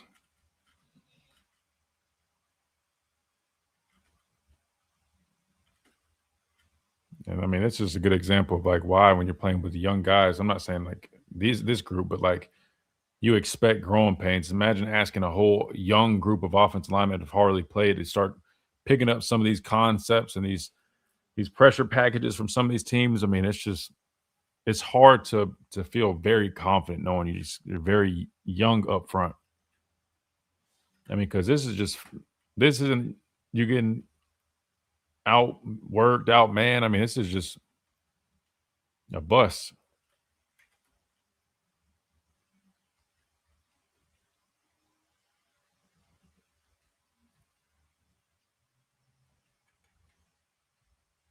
I mean, you got a freshman and what is Daniel Hill? He's a sophomore last year. I mean, 2 young guys out there.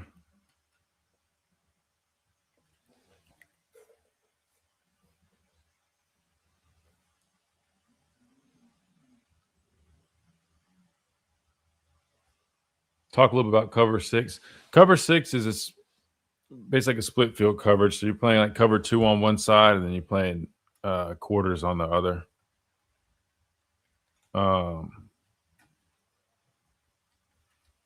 Wait, I don't think it was that one. Which one was it?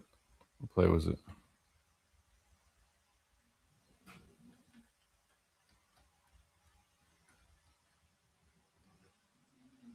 It wasn't that one.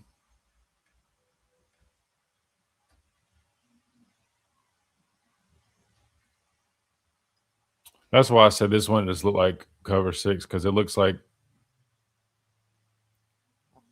quarter, half player, flat defender up top.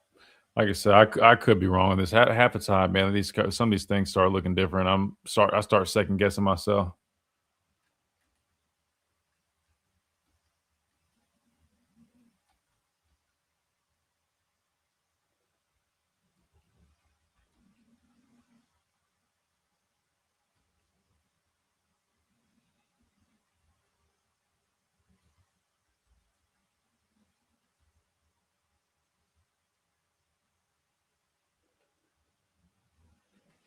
During fourth quarter program, did they work on anything with a playbook or scheme, or is it all strength and condition? No, you have meetings, but that's about it. So at least for us, so we used to be able to meet. We would meet, watch tape, do like install stuff, and then we would go run. I'm trying to think if we did. Yeah, because then there was a period, and the rules are different. Then there'd be a period where they would allow us to, like, after fourth quarter, we'd be able to do like individual type drills by ourselves. Christian Miller for head coach? Absolutely not. That's funny. No, I appreciate it. No, man. No. I'll be the first one to tell you, man, I can break stuff down or probably could go out there and help coach something, but head coach, that's a different deal, man. I would be lost. What conditioning drill did I hate the most? During the summer, I used to hate, man, 110s were bad, but I'll be honest with you, man, those 40s, like that 40 test was crazy. It was like just running like, what was it, like 10 40-yard dashes like in a row. That was probably the worst. And then but in terms of fourth quarter, we used to do something called curves. Oh my God, man. Some people actually didn't mind curves. I hated curves. That or the other, what was the other one we did? It was almost like I think that was curves. But we used to do this thing where it'd be like, and you go by like bigs, mid skill, skill. But so what we would do was like, so say your group was like on the line, and this is like all just nonstop. So say like I'm in mid skill groups. So that's linebackers, tight ends. Bigs would be O-line, D-line, and then skill is DBs, receivers, running backs. I think quarterbacks fell. Where did quarterbacks fall under skill?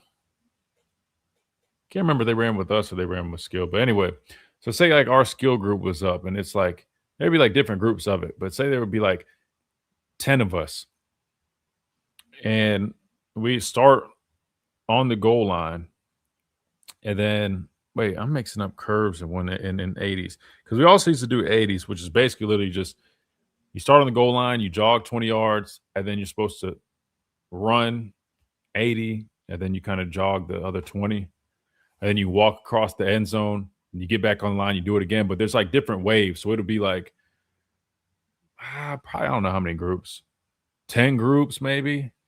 Nah, not even that. Maybe like 8. So like they would go, next wave go. So you'd have maybe like 30, 45 seconds, maybe a minute of rest in between. I know it doesn't sound very hard, but man, it was let's see. There might be a video on YouTube or something. That way I can like literally show you.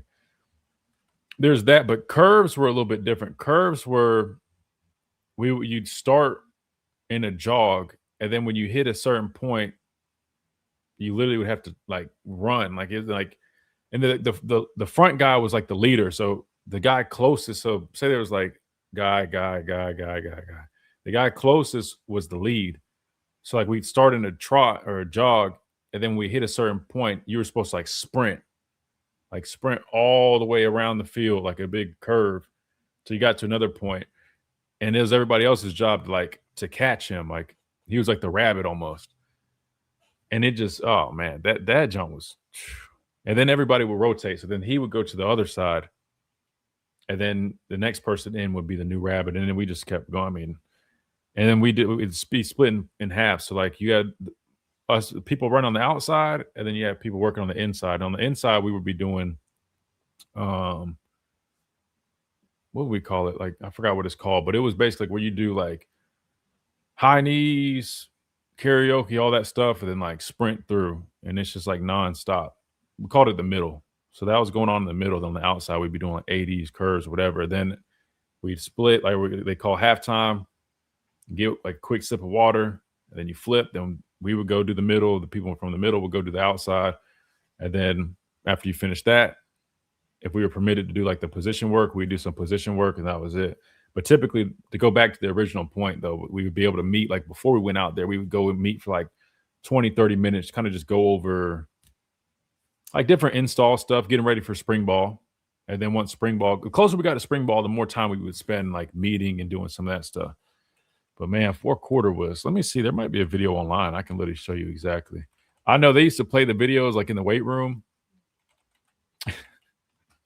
And I remember, like, it's crazy. Like when you're out there doing it, like you feel like you're over there running like so hard, and like you're like dying and can't breathe, and it feels like you're going so hard. And you'd be watching the videos in the weight room, and I remember just watching like, I look that slow. I'm like, damn, I see why they'd be yelling at us, because from the outside, I mean, it looks like you're not really going hard, but I'm like, bro, I'm like literally, I can't breathe. Oh wait, what the world? There's me right there.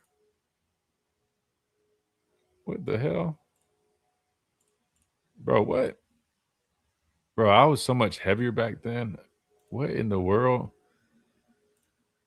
Hold on. Damn! Like like the heart and soul of this team, really, to be honest with you. I don't know how he does it, to be honest with you, that we all love him and respect him, but he grinds us, I don't know how he balances that, but he does a great job. He brings the energy. Dude, we had so many, think about the run we had on tackles, man. Jonah was a first rounder, Jed, who's in the background right here, Cam Robinson. God, man, we were talking about offensive linemen. We're just trying to figure out who we can put in there, man. Bro, we had a 5-star offensive lineman that was going to be a freshman starter, end up being a first rounder for back to back, I guess, times when we needed a replacement. Every day. Ready! Hey! We used to finish our workouts with hangs like this. You just literally just hang on the bar for however long. Coach, talk about toughness. Can you be broken? What does it take? Toughness. This one even the hardest thing, but it was at the end of the workout and it made it a million times harder. But you hear what he's talking about. So when somebody asks that question about the weight room stuff, while we didn't do these crazy complex lifts, it's just the fact that everything that was done in the weight room was all at the end of the day. It was supposed to benefit you physically, but mentally it was designed to really test you. Even just this, decompression of the spine, for sure. But really, they really just wanted to test you. You know what I mean? And you couldn't just drop, because if you drop, everybody's looking at you, and then everybody gets in trouble. We got more time. What does it take to break you? What does it take to break you? What does it take? Dog, I can't tell you how many memories this brings back, dude. Golly, man. Some of training camp kind of separate the men from the boys. I think it's just their time to just football on their. Hold on, let me see. So unfortunately, talking about toughness.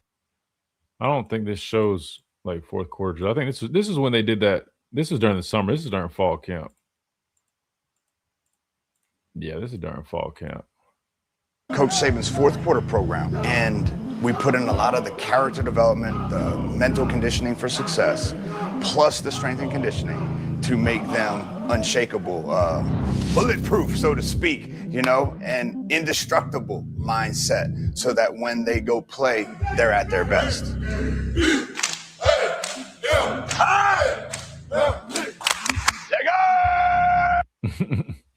That's crazy, man. That's like music in my ears, though. That shit sucked in the moment, but looking back on it, it's man, I wouldn't mind going back and doing that. Now, I still go work out up there, but I mean actually doing that. Training soldiers for 4 years. Yeah, I always say I hate making that comparison, but because it's totally different. I would never compare sports to the armed forces or anything that the men and women of service do, but in terms of the structure of it, it always kind of gave me a little bit of that feel. Because I grew up right outside Fort Jackson, military base. Dang, I want to find us running this so you guys can see it. Up in there, find a way. Find a way. Hey, Jamie. Hey, I need them toes in there.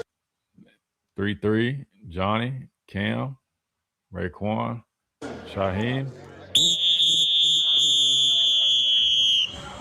Here we go. Damn, that's funny. That's a throwback for sure, man. Chill, man. Chill. Let me see. There might be an actual video of that.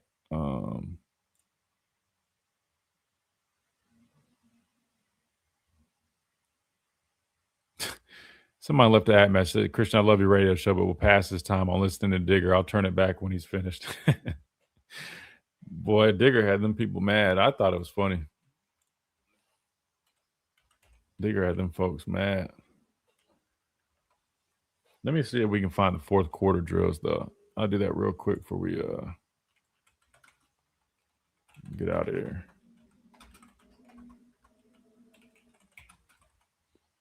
I mean, there's got to be something, man.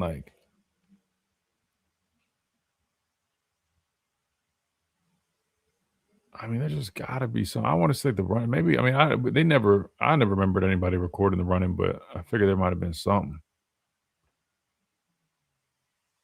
Nah, to see pictures. I don't know. I know they got the tape up there though, because they used to play it on the screen all the time. So structure looks the same with the 22 years in the service. Yeah, it's just like the structure. That's all I would say. Like I don't ever want to compare sports to the military. Totally different, but the structure felt similar. Appreciate your honesty on the current state. Oh yeah, but like I said, I mean, I'm always going to try to be respectful with it, but won't give my fair assessment though. I don't think we're in a bad spot. I don't. I just think we're in more of a situation where you might have a little bit of a year where might not be as suited to go make a deep run, but then it could be followed up by a lot of potential going into 2027. But I'm not saying I don't think that's necessarily their approach. I don't think the staff is like, oh, we're just going to have a rebuild type year. I don't think they think that. I think they probably understand that we got a young team and we're really going to have to lean into trying to get these guys ready to play. But I think just the reality of it is that's kind of the expectation when you have a group like that. Yeah, rookie quarterback. You got a rookie quarterback coming in. So, I mean, there's going to be growing pains there. You got youth up front. There's going to be growing pains there. Defensive side of the ball, front seven. A lot of questions, a lot of holes. I mean, Yanze and Justin Hill, you feel good about at the Wolf spot. But then behind them, who is the depth behind them? Knock on wood. If one of those guys gets hurt, I mean, like think about the injuries we had. Who are we going to rely on for pass rush?